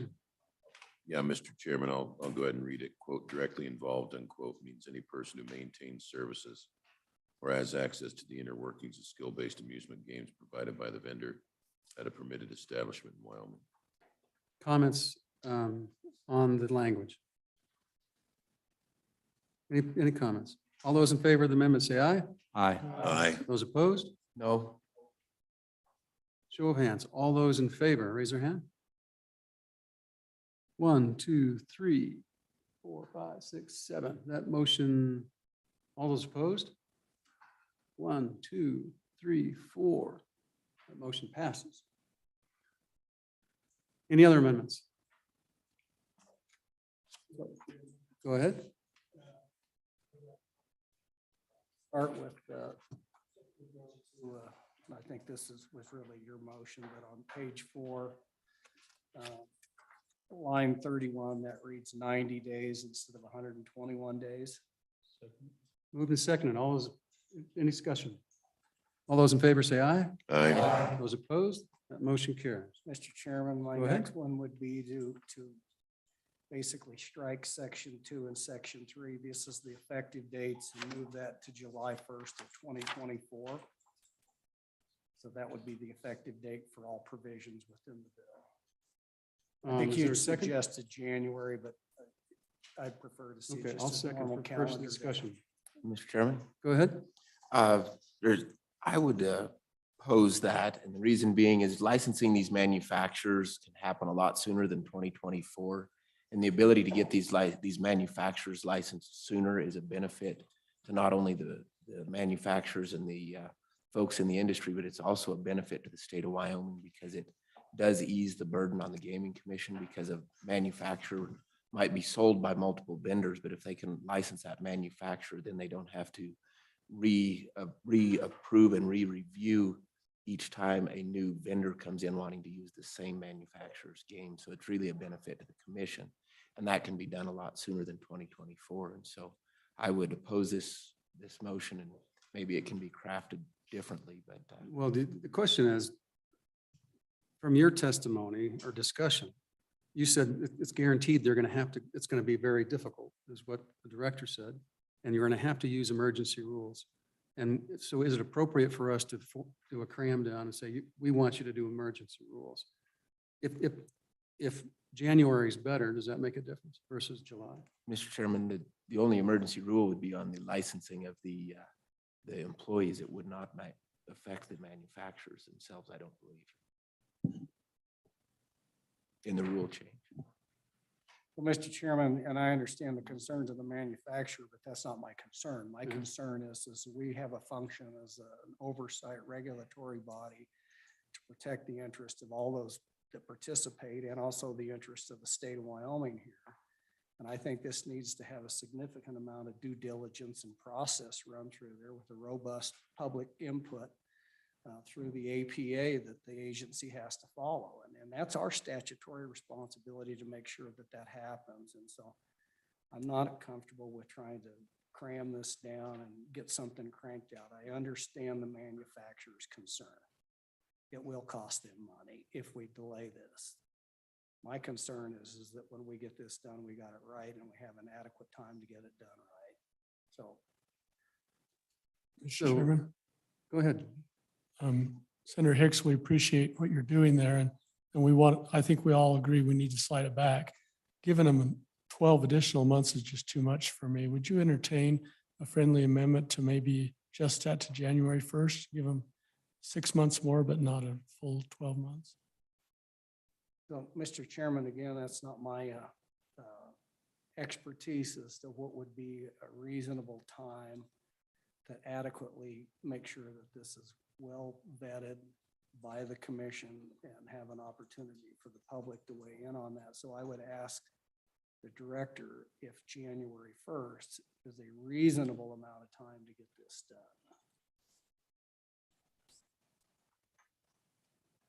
Charlie? Mr. Chairman, and I couch that in the fact that this isn't the first one that we're going to say go out and promulgate rules on, assuming that the next one passes and all of a sudden we're doing it, it becomes a lot of work. So Go ahead, in Charlie. light of that, Chairman Nichols, members of the committee. So I think we have maybe a slight question on page 3, chapter line 13, where it says the employee of the vendor, and then it says as defined by commission rule. If that was stricken, since the definition of directly involved would be added to the statute, we're not exactly sure where in this we would need rules to act upon this, because it would all be outlined in statute. So we would know the manufacturers would be licensed and the employees would be licensed by statute. We could amend the rules further down the road to include them in our rule book, but the licensing and background authority would come in statute. So I may be wrong. So one of the questions is, if we adopt this proposed amendment that was been circulated, then we don't need to address this issue. So maybe we need to walk through the rest of the amendments before we sign off on those, depending on what passes. and so what we doesn't. can table this one until we get through some of the Yeah. other discussions. Let's do that. We'll table this until the end. Okay, any other amendments? Please. On page 3, line 14, change the word "and" to "or," so it's involved in possession or distribution of skill-based games. Everyone understand the amendment? There was one other location. Well, but it's a different issue, so. Okay. All those in favor, go ahead. Mr. Chairman, but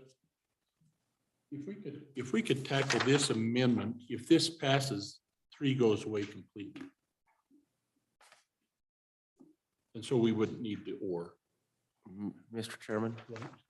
Secondly, I think Co-Chairman Perkins, you're on lines 20 and 21 is where you wanted to insert the or on the. No, not No. right now. That's a the different next one. Okay. Well, let's just get this through because Okay. I mean, if ultimately we strike this provision, it won't make any difference. all those in favor of the amendment, say aye. Aye. Those opposed, that motion carries. Next, Mr. Chairman? go ahead.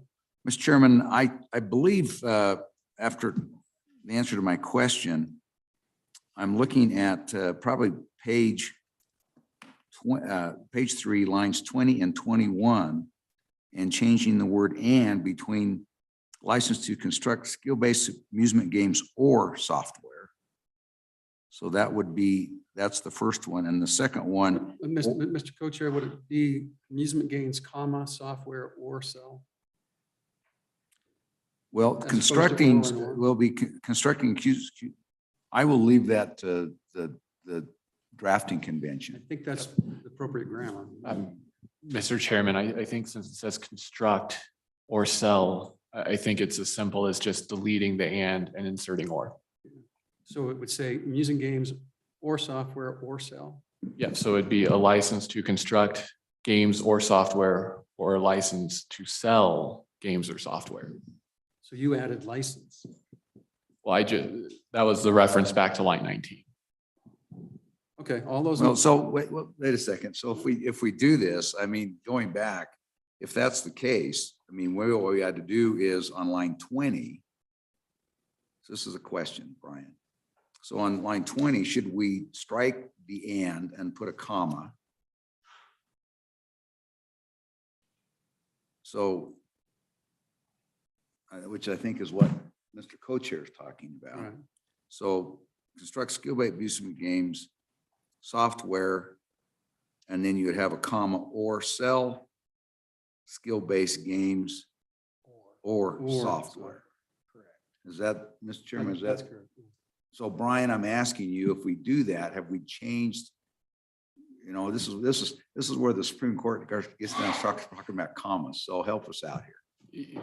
Yeah, Mr. Chairman, Chairman Perkins, I think adding a comma may perhaps complicate it more, actually. You know, the way I read it, it's clear you have to be licensed, a license to construct or a license to sell. And then what the amendment proposes would be, you know, license to construct games or software, or license to sell games or software. Yeah, okay. Right. So, okay, so Mr. Chairman, strike all that. Let's start over again.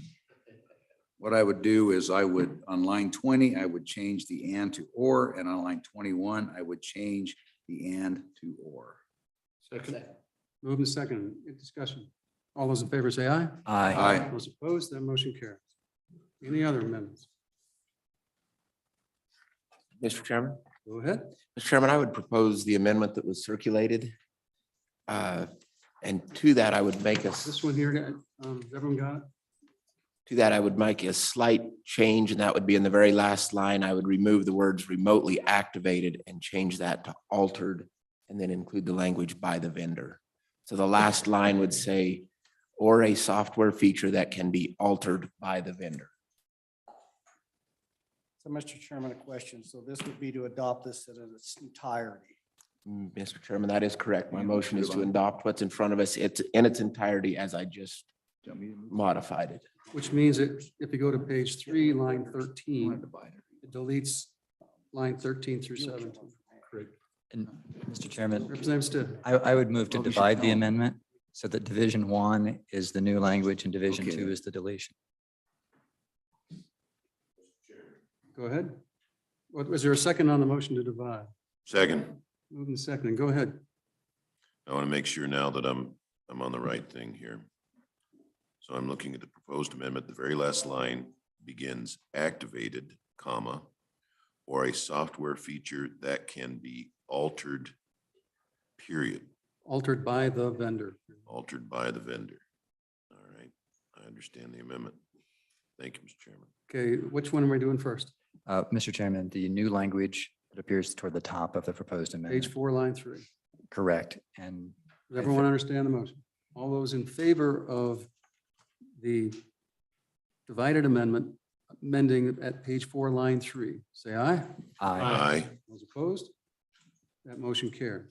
And Mr. Chairman, ahead. would it be okay to take some latitude in the structure of that drafting? Yes, Okay, thank you. please do. Page, the second part. Mr. Chairman, I would vote no on the Division 2 of the amendment.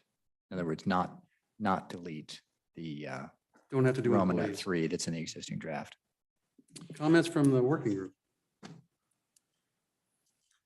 Mr. Chairman, the purpose of the amendment in its entirety is to address the concerns that came from the Gaming Commission about making sure these games cannot be altered, cannot be tinkered with, tampered with, or anything else. And so by making it very clear that the manufacturer is the only one that can make these alterations, then any employee should not need to carry a licensing, because the liability is already carried by the vendor who is licensed and background checked.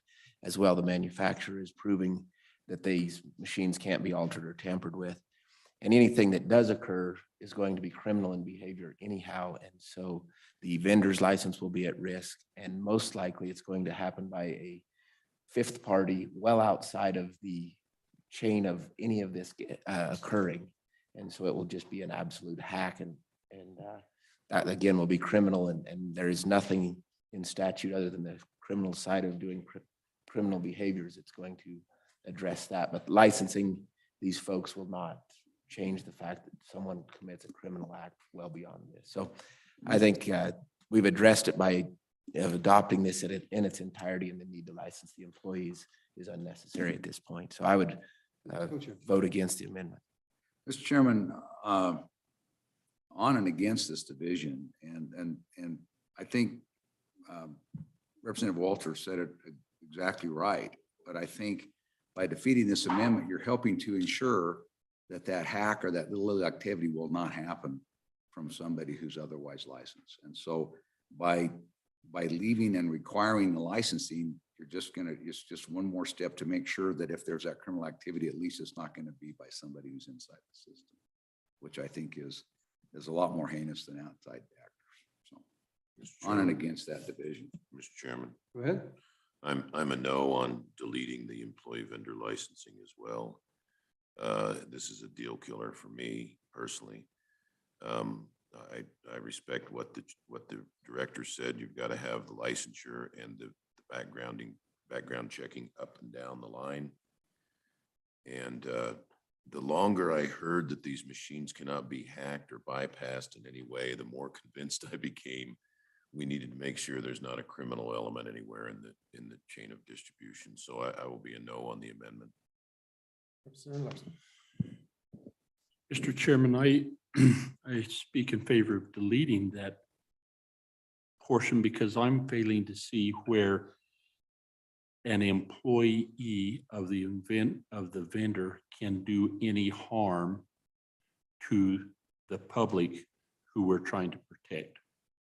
I'm just not seeing where that can happen. Now, he may go and steal from his employer, the vendor, but that's the vendor's problem. But it's not going to impact, unless I'm understanding wrong, it's not going to impact distributions made to the person playing the machine, or anyway impact the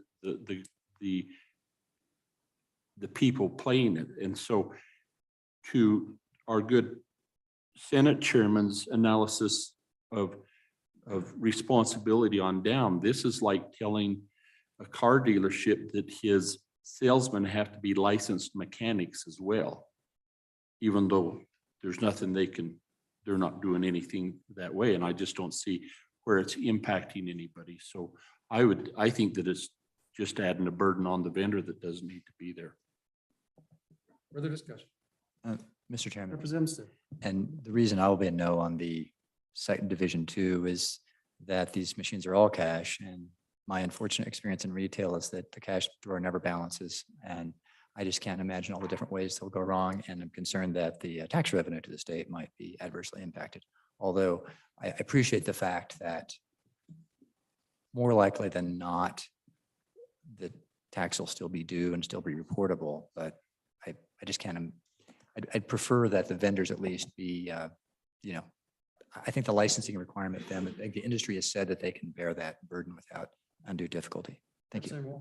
Thank you, Mr. Chairman. Just to answer the question about the tax revenue to the state, that is recorded electronically and reported on an electronic format. The cash removed from the game has nothing to do with the tax revenue because all of the play is what's recorded electronically. So the state will know how much that vendor, that game owes the state.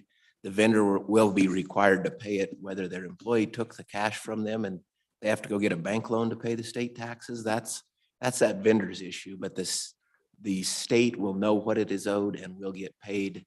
And if they don't get paid, the operator, the vendor will be shut down. And so, which becomes a whole different issue that this does not alleviate. But yes, cash may disappear, but that's an unruly employee, that vendor issue, not a state issue. The state will be made whole. So I don't think that that's a concern that we need to worry about at this point. So again, I think this really makes sense. It addresses the concern. We make sure that the game cannot be altered and the vendor is ultimately liable as they are licensed and background checked in its current format. So I would say vote in favor of the amendment and its entirety, or vote against the proposal to not adopt this portion. Okay, any more comment? Question being called, just to clarify that the motion is to delete page 3, line 13 and 17 from the current proposed amendment, which would delete the employer vendor requirement. So if you vote aye, you're deleting the vendor employee requirement. Does everyone understand that? Okay, all those in favor of deleting page 3, line 13 through 17, say aye. Aye. All those opposed? No. We have a show of hands. All those in favor, raise their hand. 1, 2, 3, 4, 5. All those opposed? 1, 2, 3, 4, 5, 6, 7. That motion fails, so it remains in.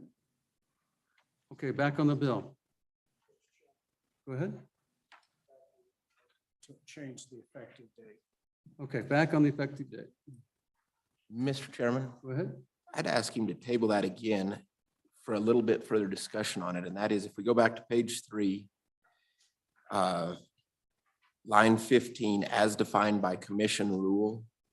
If we were to delete that from line 15 as defined by commission rule, then we could go to page 5 and get rid of all the rulemaking section, because there would be no rulemaking to take place. We'd have one effective date of July 1. Everything is in statute. There's nothing, no rulemaking change. And then the proposed motion that I asked to be tabled no longer has any bearing on this.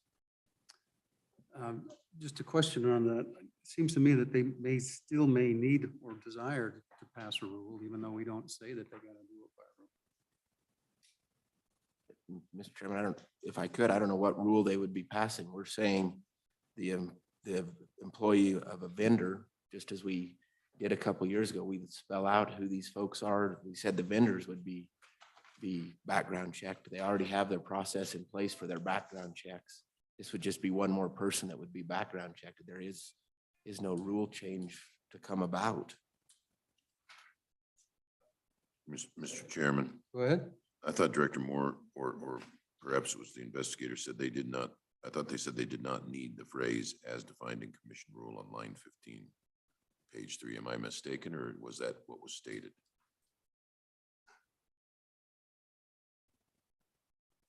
Chairman Nichols, Senator Kinsley, the way that I understood it, the definition was adopted, or there was a motion to add that definition to directly involved in the definition earlier, so then we wouldn't need that as defined by rule in there. Okay.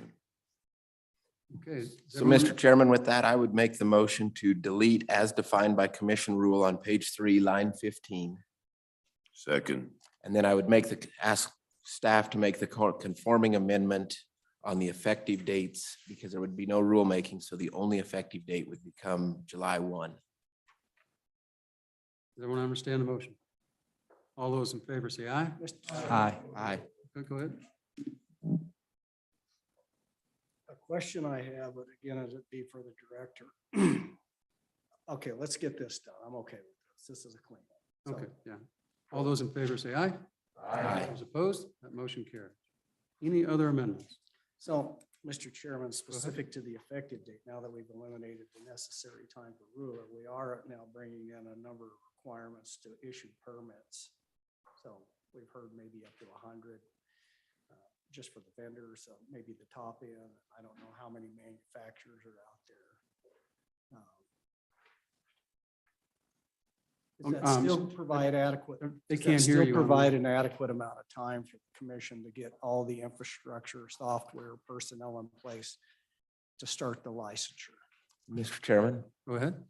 the commission already testified they have this in place. It would just be adding a few more folks, and they'd be willing to go out to the sites, to the communities, and do this. The commission earlier in the day's testimony testified that this would be no added burden to them, or a very limited added burden to them, and they were comfortable with it. And actually, they're the ones encouraging this. So I think we're in good shape. Is that a fair statement? Then can you say yes a little louder? Okay. Yeah, well, they were not, they're both not on their heads, so I want to make sure that that's on the record. Okay. Any other amendments to the bill? So, Mr. Chairman, so the way I understood that by getting rid of rule, was it part of Representative Walter motion that we would delete section 2, section 3 then and just go with an effective date of July 1 of 2023? That's correct. Chairman, that is correct. Staff will make it conform to, it's just a standard effective date of July 1.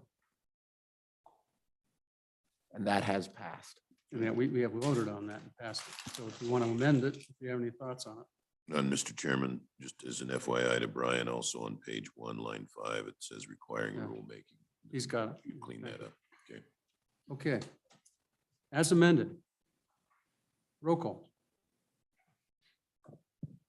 Mr. Chairman, members of the committee, the motion is on 23 LSO 0218, working draft 0.5 as amended. Representative Kinner, Aye. Representative Larson, Representative Schwartz, Representative Simpson, Aye. Representative Stiff, Aye. Representative Walters, Aye. Senator Guru, Aye. Senator Hicks, Aye. Senator Kinsky, Aye. Senator Steinmetz, Aye. Co-Chairman Perkins, Aye. Chairman Nicholas. Aye. Mr. Chairman, I the motion presume is adopted, House or Senate. You want to keep these all kind of together? Yeah, I need to. So House bill, Tom, and if you want assistance, you pick them. Okay. We're going to take a 10-minute break. We'll be back in 10 minutes.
Okay, next up, Brian.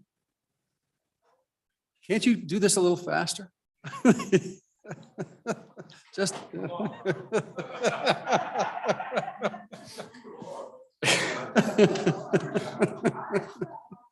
Mr. Chairman, I can go as fast or as slow as you. No, you're doing great. It's not you. As you know. All right, please proceed. Yep. Mr. Chairman, members of the committee, 23 LSO 219, working draft 0.6. This is 2-03 on the online materials. This bill is another offshoot from the bill the committee looked at in September. And this focuses on online sports wagering. So it amends licensure and permitting requirements for sports wagering.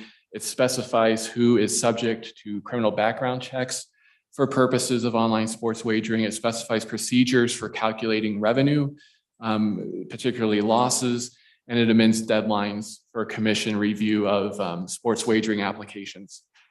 So on page 2, line 14 and 15, this amends the definition of online sports wagering revenue to exclude, currently reads excluding free wagers and promotional play. It would exclude the actual dollar value of free wagers and promotional play provided by the operator. Page 3, lines 1 and 2 amends the definition of sports wagering vendor to include server host providers, integrity monitoring services, and cybersecurity services.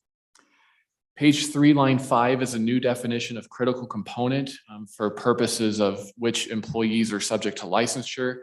It means any part of a mobile application or digital platform that records, stores, processes sensitive information, including validation and ID numbers, and stores the results or current status of a wager with an operator. Page 3, line 16 is the definition of key personnel to mean any person employed in an executive or supervisory capacity by a license holder, permit holder, or an applicant, and who is empowered to make discretionary decisions that exhibit influence or control over gaming operations. Then moving on to page 4, lines 11 and 12. This is a conforming amendment to clarify that each person who is required to be licensed under subsection P, which is later in the bill and concerns key personnel, are subject to criminal history background checks. And I don't believe the working group considered this, but there was an addition on page 8 of certain employees who are capable of changing play or the outcome of wagers must be licensed. This language about the background check does not currently include those employees. So that would be a decision the committee would need to consider if the committee works this bill. Page 5, lines 2 through 4 are conforming amendments. Page 5, line 15, similar to the previous bill, this bill would extend the time for a commission decision on an application from 60 days to 120 days. The changes on page 6 and 7 are simply conforming changes to reference license holder. Moving on to page 8, line 5. This is a new subsection that would require the key personnel, which was previously defined, who may exercise ultimate decision-making authority over the applicant, permit holders, or license holder online sports wagering operations in the state must be licensed by the Gaming Commission. The fee would be $250 for an initial and renewal application, and each license would be good for 5 years for these employees. Then page 8, line 15 would require any employee who is capable of changing play or the outcome of wagers through the deployment of code to production for any critical component which was previously defined must also be licensed, and it would be the same fee, $250 for a 5-year license. The staff comment was addressed by the working group on page 9. Then page 9, line 23 is a conforming amendment for the new language that begins on page 10, line 5. And this would allow the carryover of losses for purposes of calculating revenue in order to remit the required portion to the Gaming Commission for distribution to the state. If the amount of online sports wagering revenue is negative for a month, the operator shall not remit a payment to the commission for that month, And then the operator may carry over and calculate that loss in accordance with the following. So page 10, line 13 would allow the loss to be carried over and calculated as a deduction against revenue for the immediately succeeding 2 months, limited to the total amount of loss. Line 19, the loss can be carried over and deducted until that loss has been brought to a balance of 0. And then page 11, line 1, after 2 months or bringing the loss to 0, no amount of that month's loss shall be further carried over or deducted. Go ahead. Quick question on Romanet 1 or Romanet 2 on page 10. And so you've got the loss may be carried over and calculated as a deduction against online sports revenue for the immediately 2 succeeding months. And with the limitation, and then 2, loss for that month may be carried over and deducted until the negative figure has been brought to the balance of 0. Are those inconsistent? Yeah, I'm struggling to stand the consistency between those. Yep, and then, Mr. Chairman, I think Chairman Perkins, I think on page 11, line 1, I think that brings the two together and it clarifies that after that negative figure is brought to 0 or after the immediately succeeding 2 months, Okay. no more carryover. Mr. Chairman, Okay, go ahead. Brian, a gambling operation that loses money, what are the odds of that?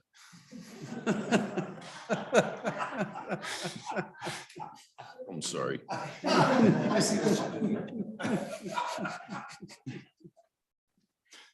Okay, questions for Brian on the bill? Does the working group want to chime in? And then, yep, Mr. Chairman, last 2 things. The remaining change on page 11 and top of 12 is conforming amendment. And then similar to the previous bill on page 12, it would require the rulemaking by July 1st, 2023 and have the split effective date where the rulemaking was effective immediately. Okay, Mr. Senator Drew. Thank you, Mr. Chairman. This bill, if you go back to, sorry, page 2, I think. Let me go back.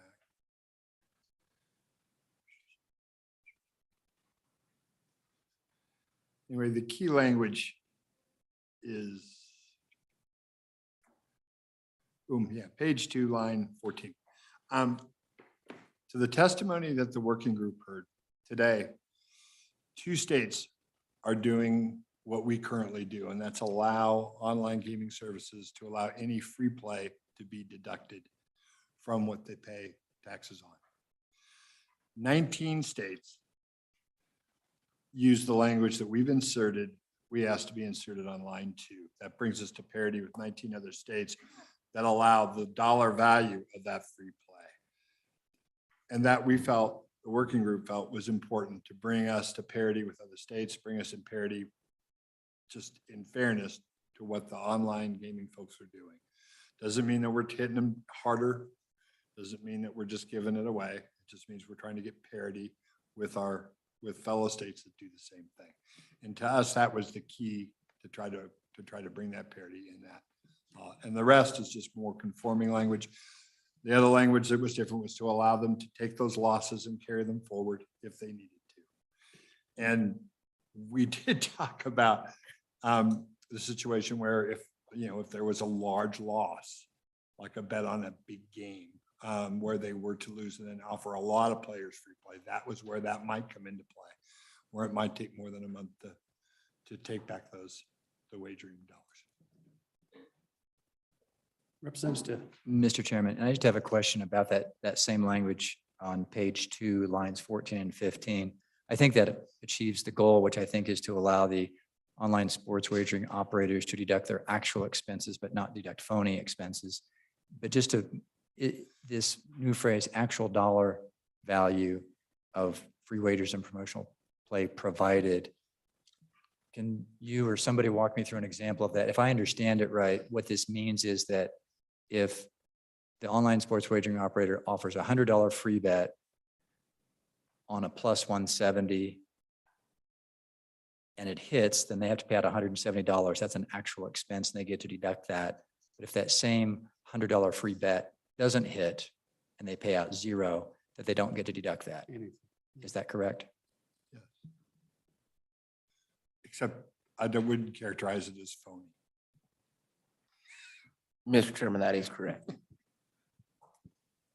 And so just, can the working group walk us through the need, definition of critical component, A and B, and where's the language come from? And what you're trying to do. The word that I am having a problem with on page 3, line 18 is who is empowered to make discretionary decisions. And my guess is that who is authorized is probably a better word. I mean, I'd like to empower people in lots of different ways, but it's just, to me, that's. an Mr. awkward Chairman, word. I would say that that's a friendly change. That's a drafting issue. We were really going at the whole concept of the paragraph right there of defining who the key personnel are. And those are the folks that have the ability to make those final decisions, you might say. So again, I think that would be a So- friendly change. Is empowered to, and just have it say an applicant that makes discretionary decisions, just strike that. A permit holder applicant who makes, Discretionary decisions.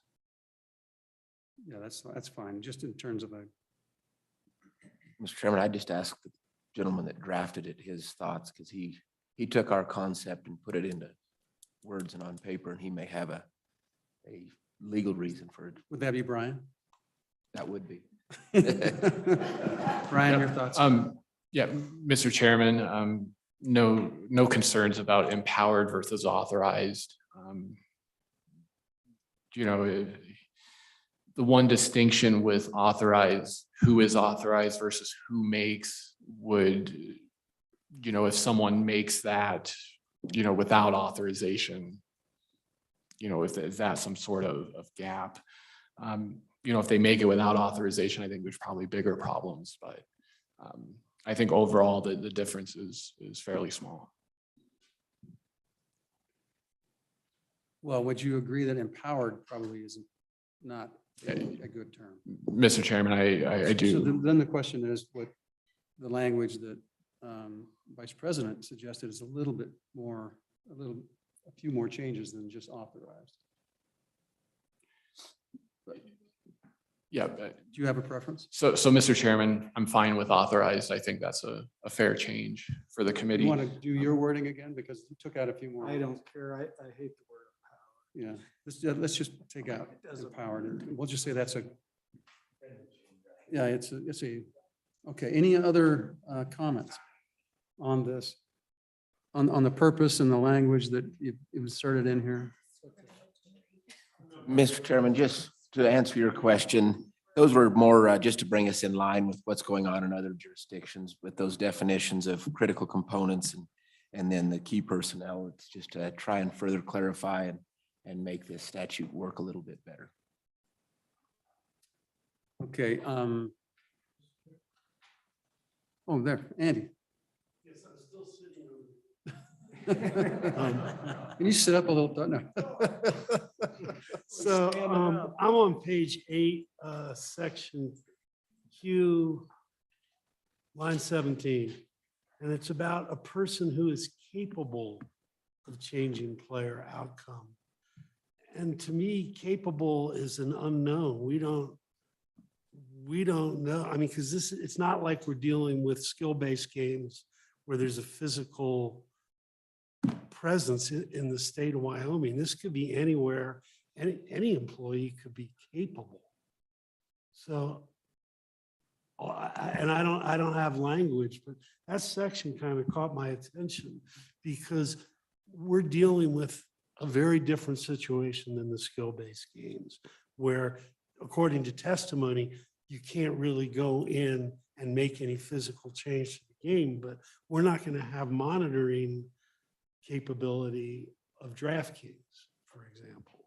And we don't know who's capable at DraftKings of doing things. So this little section, I don't know how to fix it because I think it needs to be there, but it's. So would this be who has authority?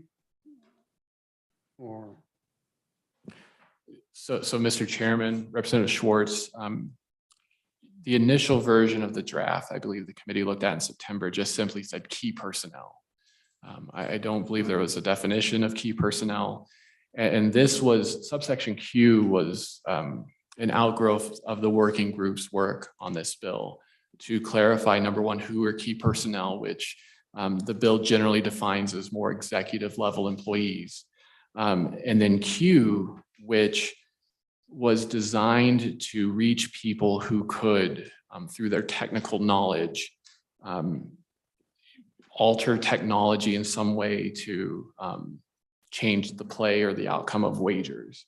So that, I can't speak to certainly the policy or the language of that, but that is the genesis of that language.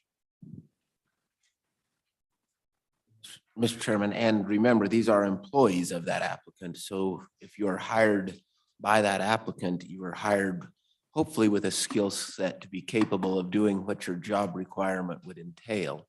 And so that is capable, maybe is an unknown term, but knowing that you applied for a job with a certain skill set, I think is what's implied with the word capable there. If I may, Mr. Chairman, Representative Walters, I get that part of it, but hypothetically, if you have part of the cleaning crew and one of those people actually has the capability, they're not going to, I just don't know how that works. So this language doesn't address that. Section Q, that individual. Well, but it implies any person capable, doesn't it? No, it has to be an employee, applicant, license holder, not subject to licensure. Right? So Mr. Chairman, that the reference to P is just to avoid duplication. So if someone's a key personnel, they're already required to do that. A couple of thoughts. One option would be who is capable of and authorized to change play would be one possibility. Number two, and who can change the play or outcome. So a couple different options for the committee should it desire. Okay, further comments? All right, public comment on these amendments.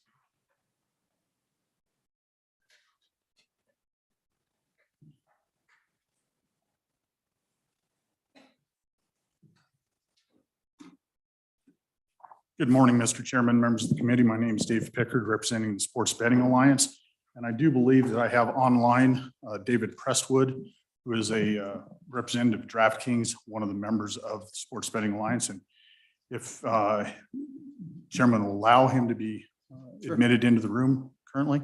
Yeah, he's, come on, bring him on in. Great. And while he's coming in, Mr. Chairman, I'd like to just thank the working group for making the progress on this bill that from the September meeting came away with a lot of concepts. We heard the concerns of the committee, heard the concerns of the Gaming Commission and director.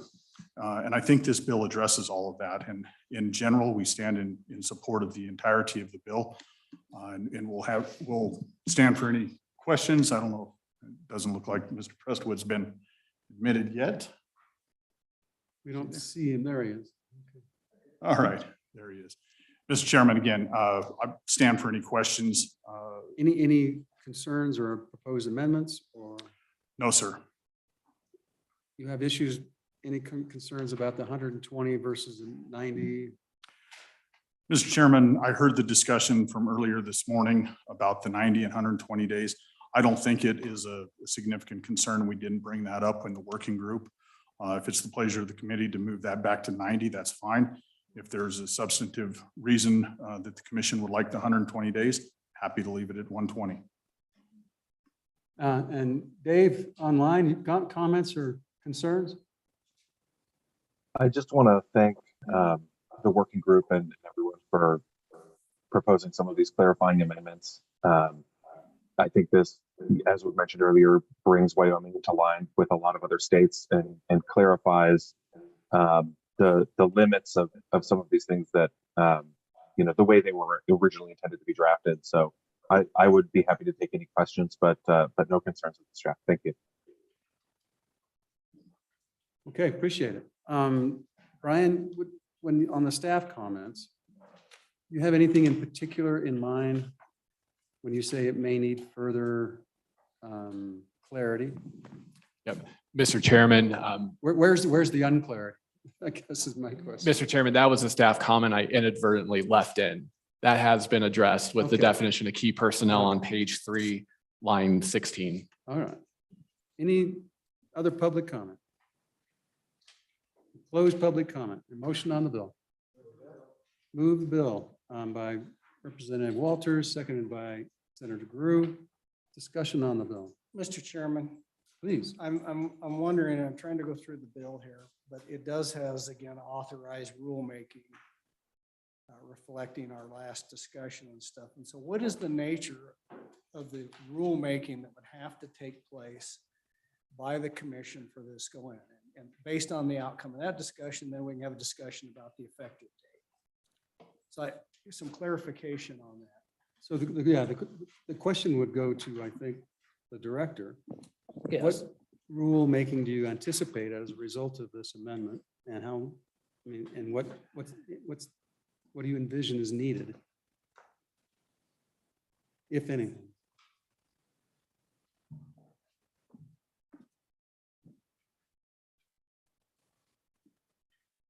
Chairman Nicholas, Senator Hicks, thank you for the question.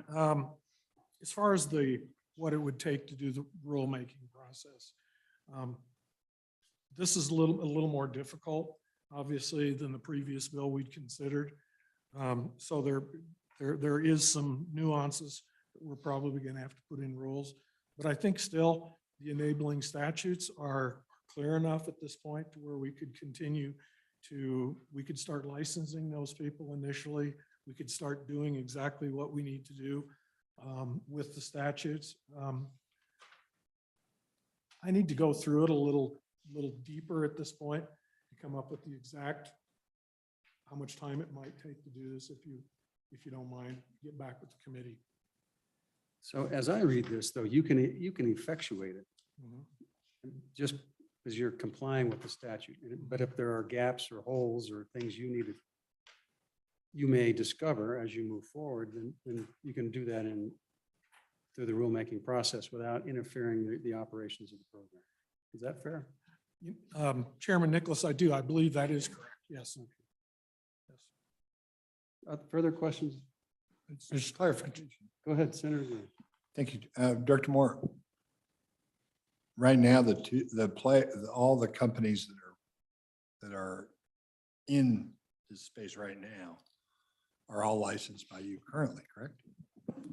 Chairman Nicholas, Senator Drew, yes, that is correct. Thank you. Mr. Chairman. Go ahead. Simpson. Mr. Chairman, I'd propose an amendment. I'd like to have the committee go to page 10, page 11. Yeah, did we move the bill? Yeah. Yeah, we did. We have. We did. Yeah. Go ahead. 10. What line? The entire page. Committee, fundamentally, I'm opposed to this idea of supporting operators in their losses associated with promotional efforts. I think that this process can be abused by operators. And I think it's just bad strategy. I don't know of any other industry that we're allowing promotional efforts to be leveraged in future months to reduce taxes and obligations there. So, Mr. Chairman, I move that we strike the language, all new language on page 10 and the first paragraph on page 11, and also the conforming language on pages 1 and 2. Move and seconded. Discussion. Mr. Chairman, Go ahead. I guess I need some clarification. I didn't understand the language on pages 10 and 11 to be related to promotional efforts. I thought promotional efforts was only page 2. Go ahead. So, Mr. Chairman, just following up on that, so where we're at now, I believe, and a working group help us out with this, but as I understand it, where we're at now is under the current statute, they can deduct the sports.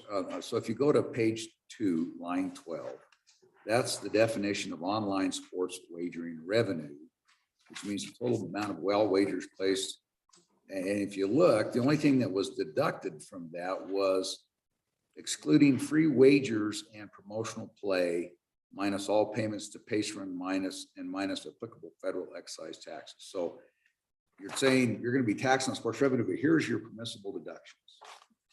And so right now, the statute is they get to exclude the full amount of their promotional activities. So the example was given. So you're in a game, you're out there, you have your first bet and you miss your over under, and they come back and say, hey, you lost your over under. Here's, we'll give you a $500 or $1,000 promotional play. If you place another bet on the next game of the World Series.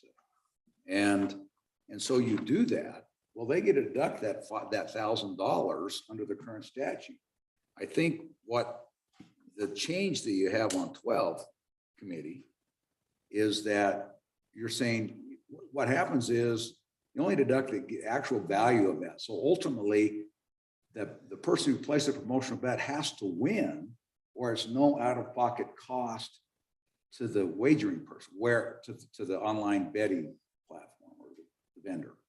And so what the statute does is no, you only get to deduct the actual cost of those, where now they can deduct just the fact that they offered it. I believe it's now a deduction. So now I think that's what this is trying to correct. Is that correct, committee? Or at working group? Mr. Chairman. Mr. Chairman. Go ahead. Oh, yes. And if I could expand further, the amendment that was brought by the good representative is exactly where I was when I started this discussion with the vendors, the operators. I did not understand why we should subsidize any free play, period. They convinced me otherwise. And the reason why was simple. In this world of sports betting, which I don't do, but in this world, as it's been explained to me, that there are many players, some legal, some illegal, some offshore outfits, places all over the planet that do this. So we can't regulate, that we can't touch. What this offers to do is to try to bring the betting away from those entities, a lot of whom are bad actors, and that we have no control over no matter what. They can just, you make $1 million bet with them and you win, and then they evaporate. You get there's no payoff, there's no nothing. This way, it brings them into regulated online gaming that we do control. It's geo-fenced. You can bet on it legally inside the borders of the state of Wyoming. That's very important, because then if there are, questions, mistakes, anyone wants to make a claim, they can do so. And this allows, and the rules that will be promulgated will allow a bettor to be able to have redress. And so that, to me, made it worth it to put this in. I understand how one might see otherwise, but that was the explanation I got, and frankly, I bought it. I thought it was definitely something that would bring that gaming into that promotion, would bring the gamers into the gaming system of Wyoming. Mr. Chairman? Go ahead. And I guess as I look at page 10, so back on the amendment, as I look at the proposed amendment or the language on page 10, I'm struggling with the language because I think it's pretty awkward language, but the concept, I look at it kind of like this. If I have an operation and I make a huge sale that's subject to sales tax at the end of a month. And so then I turn around and I remit all my sales tax. And then somebody comes back and they bring that sale back, and I have to refund all their money. I have to give them back their sales tax too. And so to me, it's kind of like that. I'm looking at that. If ultimately I'm paying wagering tax, I think you have to remember in this online sports betting, it's not every month it's the same. You're looking at March Madness, you're looking at the Super Bowl, you're looking at the World Series. It doesn't happen every month. So you could get hammered. You can get hammered during the World Series here in the next couple of weeks, and you don't have an opportunity to recover maybe until the Super Bowl or the NCAA or the NFL playoff. And so, I get it. I get it, but I'm trying to ultimately, ultimately they've paid more tax than otherwise would have to have in any given month. That's kind of way I look at it. So I'm trying to understand why you would not allow at least some leveling of that just in fairness. And that's a genuine question. So for the proponent of the amendment and the supporters of that, I would love to hear the rationale on that. Further Thank you, question? Mr. Go ahead. Chairman. Please, Simon. Well, I guess for me, it's the cost of doing business and who bears the burden of that, whether it's the people benefiting from the business or the state, because if I have that scenario happen in my retail business, I'm the one that bears the brunt of that. And that's just how it works. Nobody comes, swoops in and pays my refund or my sales tax as a refund to me. So thank you, Mr. Chairman. Mr. Chairman. Please. Well, I just want to make sure I'm understanding. So on page 2, the online sports wagering revenue, if we assume there was no promotional play and there were no federal excise taxes, those are both zero. So we say that the total of all their wagers was $1,000 and they paid out $1,000. Their net revenue that month is zero. So then you go to page 9, they shall remit 10% of their wagering revenue from the prior month. If it's zero, they remit 10% of zero. So I'm not sure why we then on page 10 have to call out the fact that if it's zero, they don't have to pay anything, except that that's the setup piece to say we're going to allow these net operating losses carried forward for 2 months. Do I have that right? It's right, just the language is off. But yeah, that's So the point of the bringer of the amendment is, why should they have an NOL, a net operating loss, carry forward? You have a bad month, you had a bad month, a new month is a new month. And if you make money in the second month after losing money in the first, you pay 10% of the second month. So the net effect of the amendment would be to say, you're not going to roll any of these losses forward. Is that, I just want to make sure I'm clear. Was that the intent? So then why did the working group decide to change the current law, which is there's no recognition of a net operating loss carry forward? What's the rationale? Because Mr. Chairman. Go ahead. Mr. Chairman, they are carrying forward those net operating losses. My understanding is the first few operators got up and going for an indefinite amount of time. 2 months is really more of an average of the industry standards. Some go one way, some go out to 6 months and some shorter periods. This was an attempt to try and bring that somewhat in the middle of the industry standard. And really it goes back to what Senator Grew was pointing out. The whole goal of this is to draw folks out of the unregulated market into the regulated market. And they do that through their promotional play. And the promotional play is what creates the net losses in a month. And the commission, I'd love to have them come describe this a little bit better.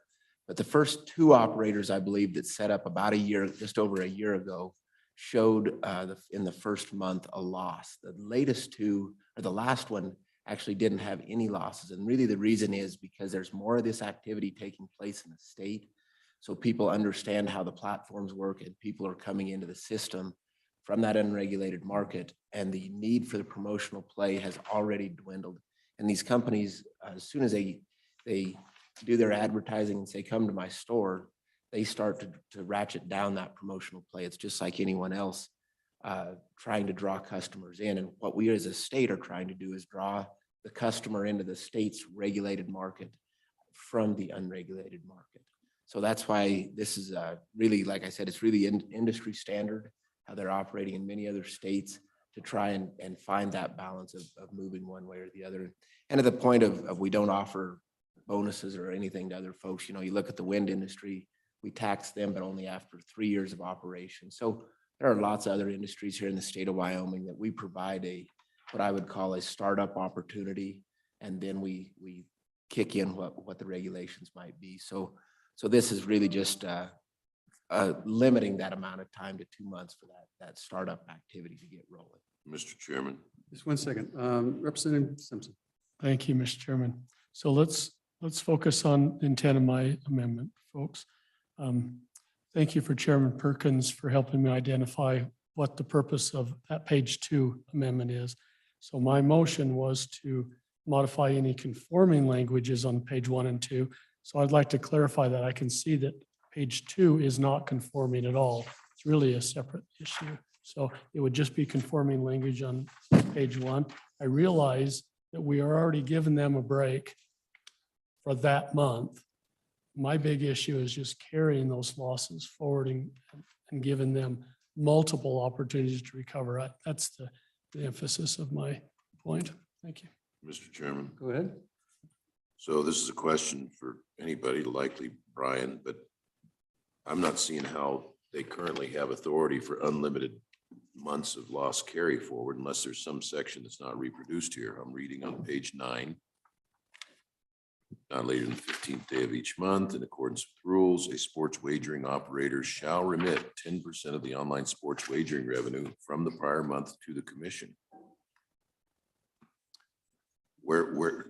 There's no ambiguity there. How do they have the authority to carry losses forward indefinitely? Where's that coming from?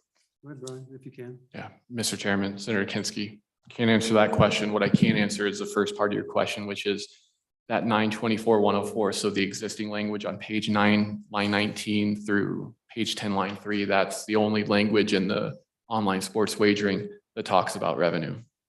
So theoretically, all this has to do with their actual in-state gains or losses.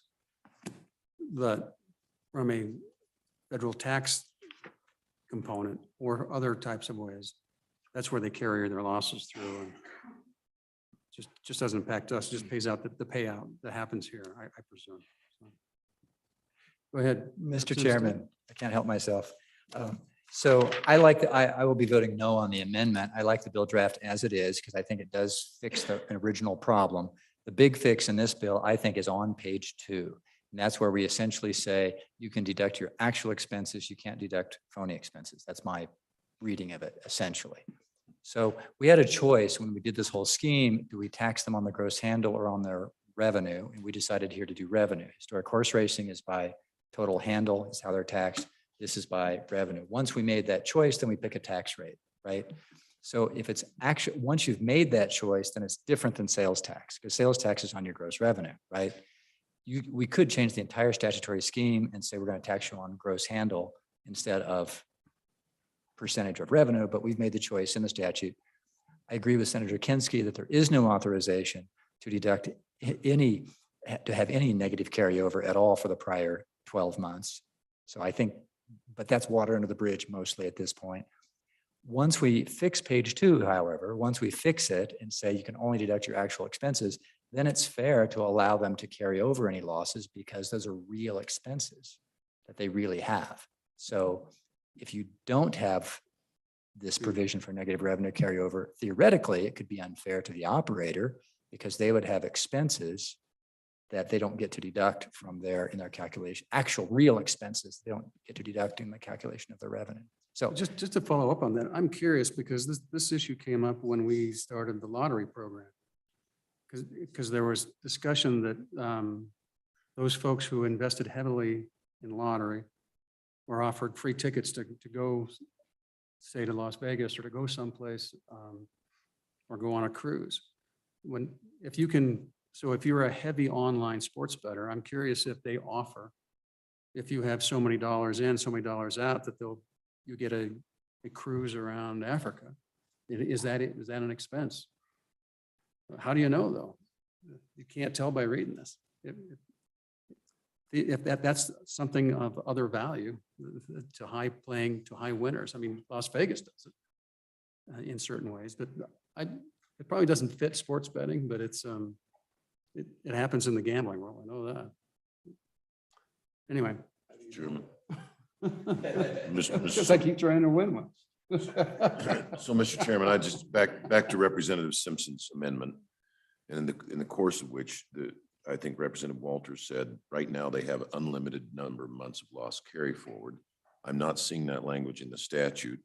The statute does say, in accordance with commission rules, I can't imagine there's commission rules that allow unlimited months of loss carry forward when the plain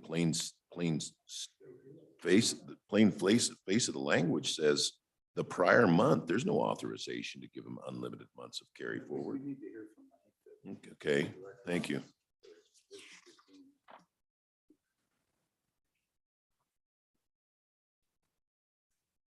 Go ahead. Chairman Nicholas, thank you, and Chairman Perkins, and thank you for the question, Senator Kinsky. You know, going kind of back through, part of what we were authorized to do, told to do by you all, was to adopt rules that were consistent with other states. So that's what we did. We adopted rules that were consistent with other states. I believe there's 19 states that are doing something very similar to what we are in the interpretation of the taxing issue. We went through the Attorney General's office, reviewing it along with the rulemaking process. So puts us here today. I think Mr. Carpenter can explain the process, maybe answer some of the questions as far as the math goes. Can you jump in, David? Chairman Nicholas, members of the committee. Yeah, so I think we've touched on a lot of this. The purpose is, intended to pull those people into the regulated market, obviously. What, I guess, to give you kind of a history of how this has all played out to this point, we've had our first two operators, and I think it was Representative Walters that touched on this as well. Our first two operators did deduct 2 months worth of negative revenue. And since then, they've been steady as it goes. Our third operator also did deduct, I believe, or actually the first two were 1 month, excuse me. The third operator was 2 months, and then the fourth operator was no deduction on the revenue. I think the way it seems like it's going to play out is these new operators, as they're trying to generate their business, get interest, and pull some of those patrons away from those non-regulated markets. You're going to see that happen in the first 1 to 2 months, and then it should, in effect, go away. It is the way it's written right now. I would say that it is kind of a rolling 2 months. And so there could be an opportunity for one of those operators that started out with a negative revenue carryover in year 1 to have another one of those in year 3 if they took a bath, for lack of a better word, on March Madness or the World Series. Or if they decided they were going to increase the odds for their folks and award bigger prizes, or another promotional play to get business back. Yeah, generally I would say that it's kind of a one per user type of concept. Right. So once they've burned that as a new user, they would either have to go on to the next operator's platform or just continue to play with their own cash. Okay, does that help? Go ahead. So I still haven't heard the answer to the question. Did the commission, I see the plain language of the statute says you remit 10% of the prior month. Did the commission promulgate rules different than that allow unlimited months of carry forward? Chairman Nicholas, Senator Kinsky, yes, that's how we promulgated the rules to allow for that. It doesn't explicitly say an endless opportunity, but it just simply says that we will allow for negative revenue carryover. And so this is, by adopting this, we're making it more restrictive than your rules. Is that fair? Correct. Yes. And so if you want to make it more restrictive, so it is to adopt this language, not get rid of it, I think. Representative Larson. Mr. Chairman. Thank you, Mr. Chairman. In listening to this, I keep getting hung up because we kind of make a reference to sales tax, and this just isn't the same. This is more like an income tax. If we're collecting a sales tax, that is paid in addition, that's above our asking price, and we remit that. So if you lose money, it has nothing to do with that. But on page 2, we say you have to pay this stuff excluding free wagers, and then you give them deductions. And if you look at this and put it in your own business sense, there may be you provide all the deductions, and you could have a month where you could lose money. And so just like we do with our federal income tax, you go over the course of the years, and 1 month you may lose money, and the next month you make money, but but you get to carry that over and level it out. And I think that's what we're doing. We're saying we're taxing you 10% of your earnings minus these there's some deductions that you can claim in here. And if some months your deductions prove to be a negative, then you're not going to have to, of course, you wouldn't have to carry anything that's going to be adjusted the next month. Is that analogy even close to right, or am I swimming upside down with my mouth open again? Chairman Nicholas, Representative Larson, thank you for the question. I guess trying to figure out how to kind of convey this to you. One way I look at it, and this kind of ties the free bets promotional activity into that negative revenue carryover, is if you didn't allow for any of the free bets or promotions, essentially that cost of that free bet, the $100 free bet per se, would go into the revenue. And so then we'd be taxing on that 10% of that kind of monopoly money. No, so Mr. Chairman, if I can, but let's throw that aside. Let's take that out. You still get to deduct all the payments to patrons, all payments of cash equivalents, merchandise, all of this other stuff. So there's payments out there in addition to this in addition to this, we have tax deductions that you get to claim as part of doing your business. Is that analogy somewhat right or wrong? I've taken it as a wrong. Mr. Chairman? But the difference in this one is, as I take it, is this is just a month by month tax. There's no annual true up. There's no period where you come back and true up like you would with income tax, or you would with ad valorem tax, or you would with severance tax. There's no true up. And so it's just whatever happened that month, that's the tax, end of story. Is that correct? Yes. And so, and that's the philosophical question. Are you going to allow, because there's no true up, we're ever going to do this? Are you going to allow, if there's a down month, are you going to allow some modification or allowance of that? Because most everybody else get almost every other kind of tax. And sure enough, I know I'll admit that my sales tax was a bad analogy, but these other taxes, there is a true up in a larger period, and that doesn't happen here. So it really is and so if the intent is to do away with that, the intent is that you just pay this and you'll have to take away, you have to pass a statute that does away with the regulation. But this is just an attempt to allow a little bit of modeling out, particularly it sounds like in the years, but I get it. I mean, it's if you have a lost leader, you eat the cost on your lost leader and about every other certainly in retail sales. Representative Simpson. Mr. Chairman, in light of the testimony today, thank you. I was unaware the department has actual rules that are established that allows a loss to be carried on for months and months until such time that they happen to choose to offset that. If we had time, I would rewrite this section and simply not allow the carryover at all. But given the light of the testimony, I'm going to withdraw my amendment because obviously the wording in 10 is better than what we have currently right now. And so thank you very much for the input. Appreciate it. Okay, it's withdrawn. Any other comments? Representative Schwartz. Thank you. I would like to propose an amendment on page 8, line 17, prior to the word capable, add authorized to and. So the sentence would read, for people who are authorized to and capable of. Is there a second? Second, discussion? All those in, go ahead. But what if they're capable but not authorized? Or might be better.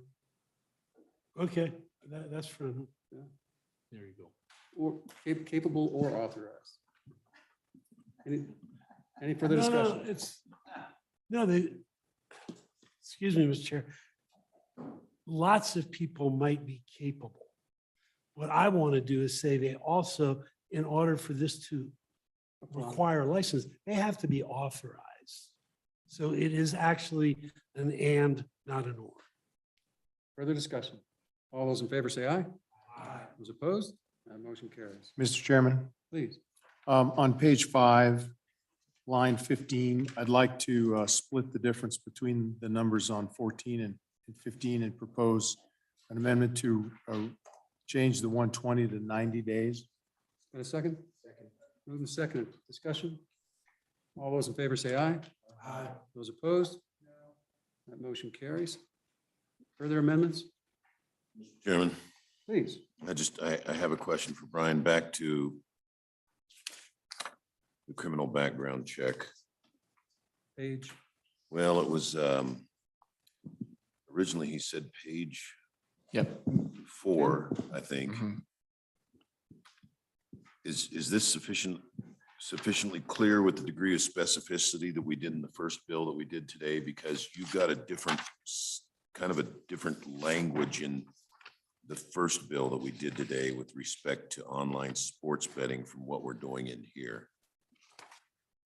What in the prior bill, we said licensure of online sports wagering vendor executive officers and online sports wagering operator executive officers. Different nomenclature, similar but different than what we've got here. And then also your subparagraph P is not included in 217, which we did, unless you think we don't need to have a 217 lineup, that you've got enough authorization here in 219. Go ahead, Ron. Yeah, Mr. Chairman, Senator Kinski, a couple of things. First, I mean, these are two different statutes, so that's part of the issue. I mean, that the statute in 11, that was meant to address the specific employees across the activities that the Gaming Commission regulates, to include those specific employees to meet that FBI standard. I can't speak to whether what the FBI would say to the language in P and Q, whether that would be sufficient, sufficient that it's not overbroad. It does define who key personnel are. It does specify, that in Q, the scope of employees who would be subject to licensure, and depending on the committee's will, who would be subject to that background check. I'm not sure, Mr. Chairman, if that answers your question. The virtue of keeping the two concepts separate is, if you reference these employees in 217 and one bill passes or doesn't pass, you may have one bill referencing employees that aren't required to even be licensed. Say if that one passes, you amend that language in there. This one for some reason does not.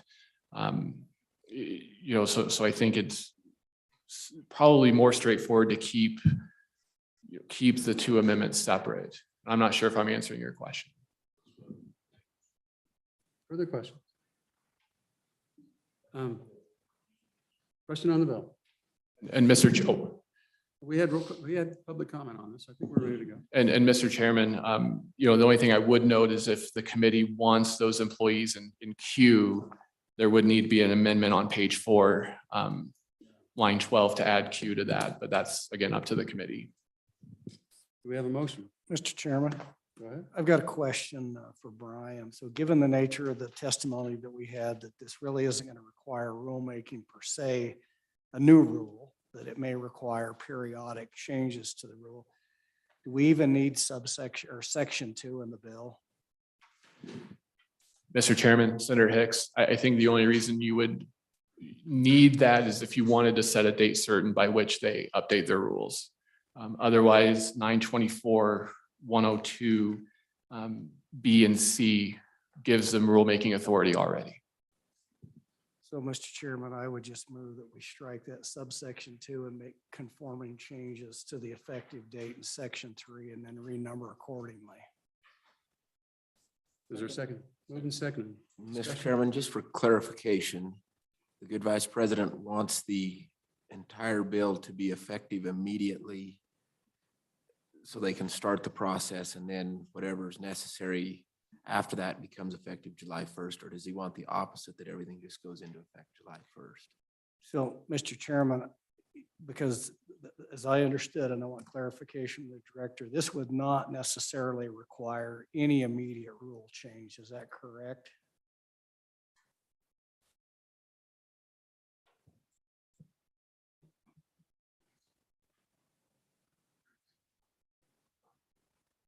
Chairman Nicholas, Senator Hicks. As far as I would interpret it, I would say the only change that we'd really need to make would be to that negative revenue carryover and the free bet promotion. I think when it's in statute, the way it would be now would offer a lot of clarity to that. And I think I don't necessarily know that we would need a timeline. I think we would want to clean that up though. So, Mr. Chairman, back to the question is that's exactly what it do. It would just make this bill effectively immediate.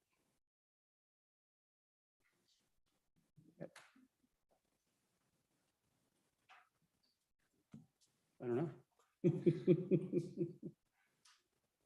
What are you comfortable with? What's that? What are you comfortable with? Oh, I think that would be the effect of it. And then they will just promulgate any rules in a time frame that fits within their necessity. So we don't, we don't, if they make a determination that a rule has to change, Mr. Chairman, it doesn't have to necessarily be done by July 1st of 2023. And Mr. Chairman, Senator Hicks, just to clarify, the motion then is to delete section 2 on page 12 and replace it with the act is effective immediately. So basically it's section B, is that's would be the effective date, correct? Okay, that makes sense. Okay, everyone understand the motion?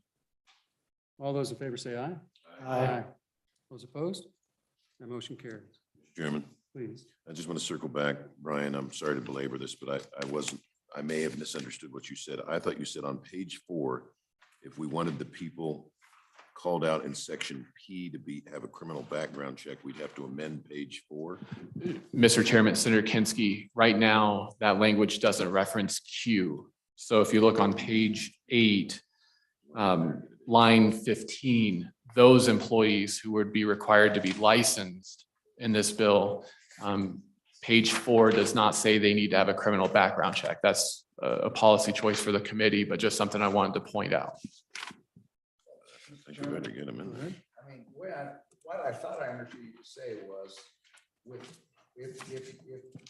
if we amend if the bill passes with Q in it, that it would be, to be consistent, we would want to add Q on that point on that line on page 4. Is that correct? So it's a P and Q.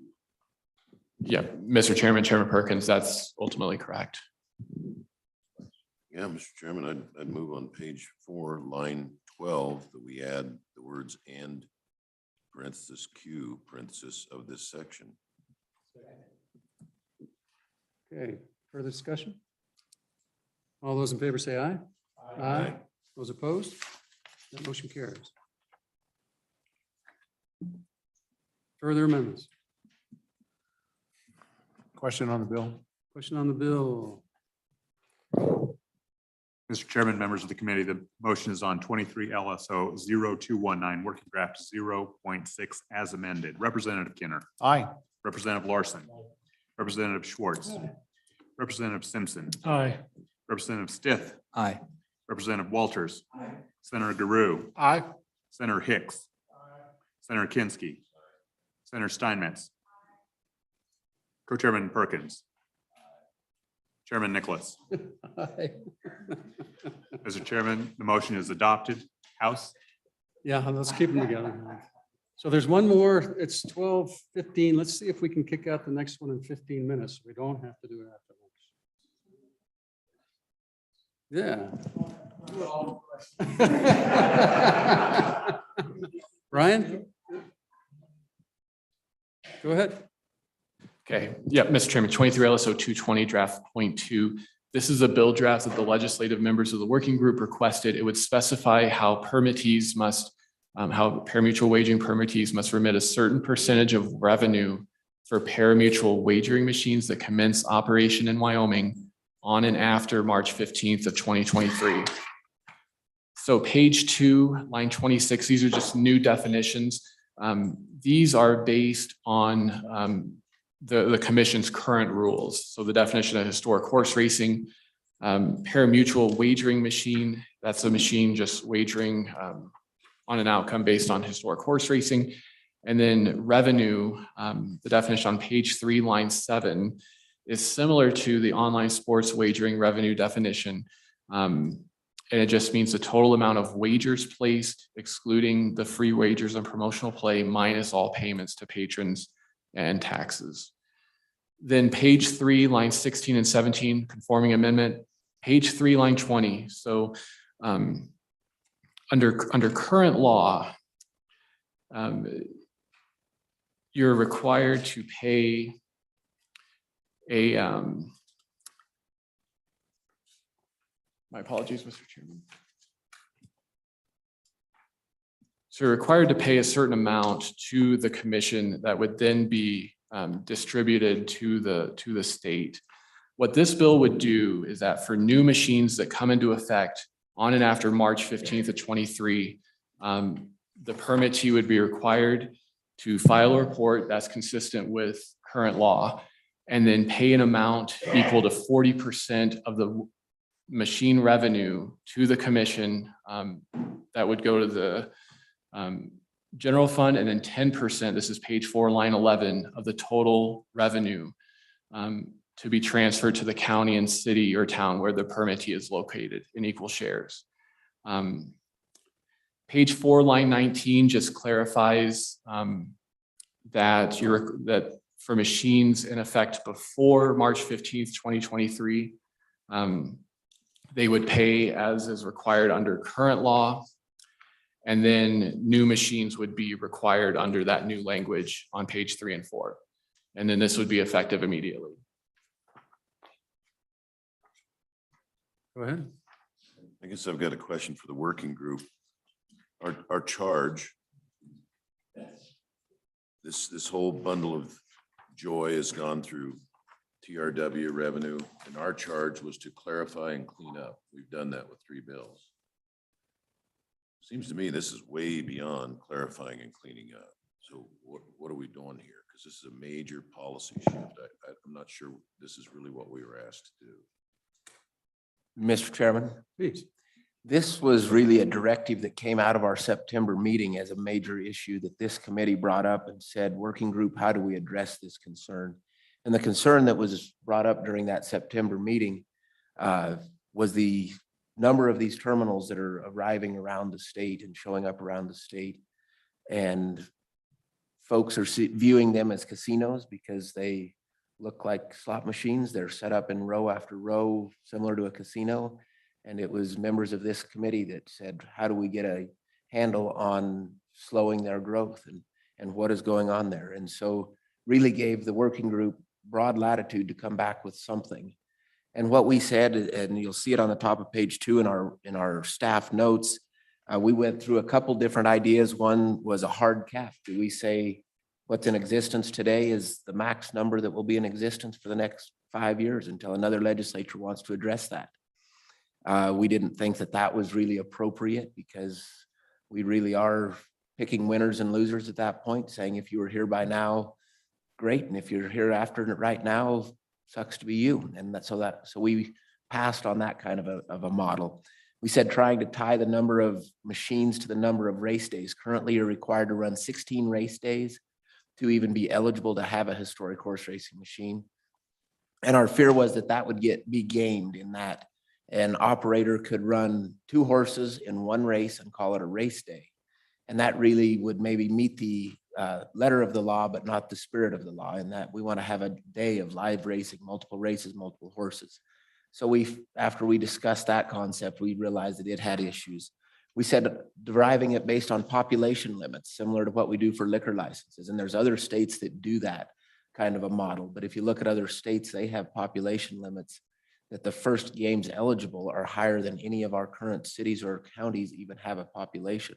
Games starting at 100,000 people to even be eligible to have the games within your community. And so then we said, this is going to become a really challenging issue to figure out what should be that population base and how do we allow the next step up in games? You know, is it you get 100 games for the first 10,000 and then do you do 40 games for the next? And that was just going to become a real grasp out of the air and where do we go? And so then we really came down to our two chairmen had pointed out that the state really derives very little revenue from these games. The counties and the municipalities do very well. It's great revenue for them, but the state does not gain a whole lot. And so we said, well, if we tax them, the state gets a majority of the tax. And if we tax them at a high enough rate, it really becomes a business decision for them. Do they want to add more machines at this new tax rate or not? I think my good friend and Senator Guru over here points this out, that the whole industry was structured on reviving the horse industry in the state of Wyoming and horse racing in the state of Wyoming. And when is enough enough? We heard it testified earlier today that the Breeders' Fund is right in the neighborhood of $3 million paid out to breeders. What we're seeing is after about 2018, the number of breeders has really not expanded. What those breeders are receiving has grown significantly, but the number of breeders has not grown. We are not seeing a significant number of live race days increasing, and we didn't for many years until 2 years ago when we had a new operator enter the system, and that added about 16 or 17 new race days to it.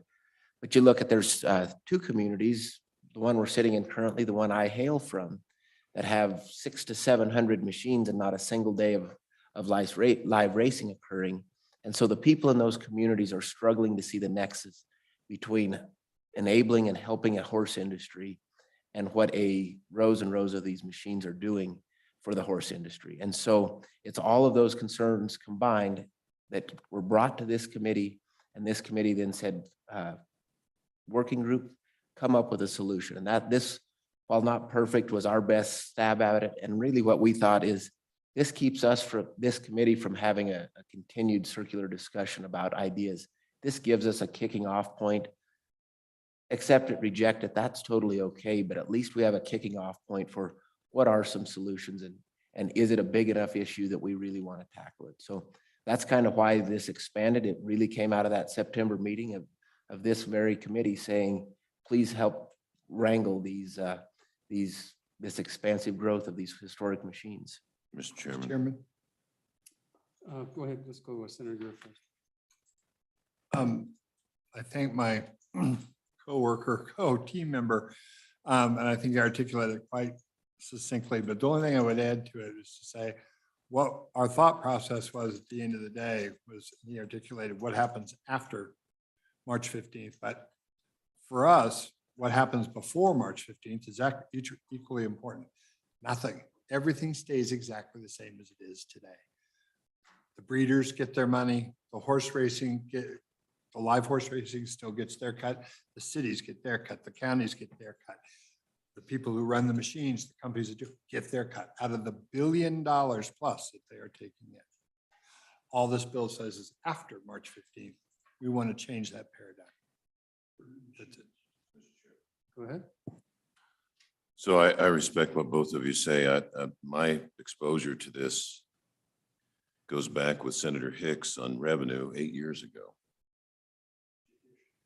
Judiciary, everything you said we saw coming. You're going to fill the state with casinos. Didn't stop the legislation. You can run one race and have 1,000 machines. Didn't stop the legislation. This is the structure we set up, and now a whole industry has arisen on it, and the horse breeding business is dependent upon it. If there haven't been new breeders, then that's a question that this bill does not answer. This is not a clarification, which is what our charge is. This bill belongs in a standing committee on an interim. There's too much going on here. If there are 2 counties that have authorized way too many machines, that's on the heads of their commissioners. Because we haven't had the problem in other counties where they've been much more judicious in terms of how many of these operations they allow to set up. So I'll say again, I'm a no on it simply because it may be the whole concept has merit, but this should go back to a standing committee on an interim. It's where I'm coming from. Thank you, Mr. Chairman. Well, let's just jump to the quick, because I don't want to spend more time on this if we're not going to move this forward, or it could be a committee house bill, it could be a personal bill. But do we want to spend more time on it today? So all those who want to continue to debate this or table this, raise their hand. Table this for today. All right, we'll table this bill for today. All right. Sorry that some of you were down here just for this bill, I presume. So I should have brought it up first. Okay, it is almost 12:30. So we are exactly an hour and a half behind. 2 hours behind. Don? Mr. Chairman, a proposal for your consideration. I believe Mr. DeCaria is online for this item number 4 for school capital construction. He's the only one, I believe, that would be adversely affected that I'm aware of. Our request would be to move item number 4, school capital construction, until after the state lands. I believe the state Okay. lands office has obligations that they need to attend to later in the afternoon. That's fine. So do you want to just take a quick half-hour lunch break so we can, is this the time to get back in half an hour? Depends how long it takes to get Taco and back. Yeah, we're going to do our best to start at 1 o'clock.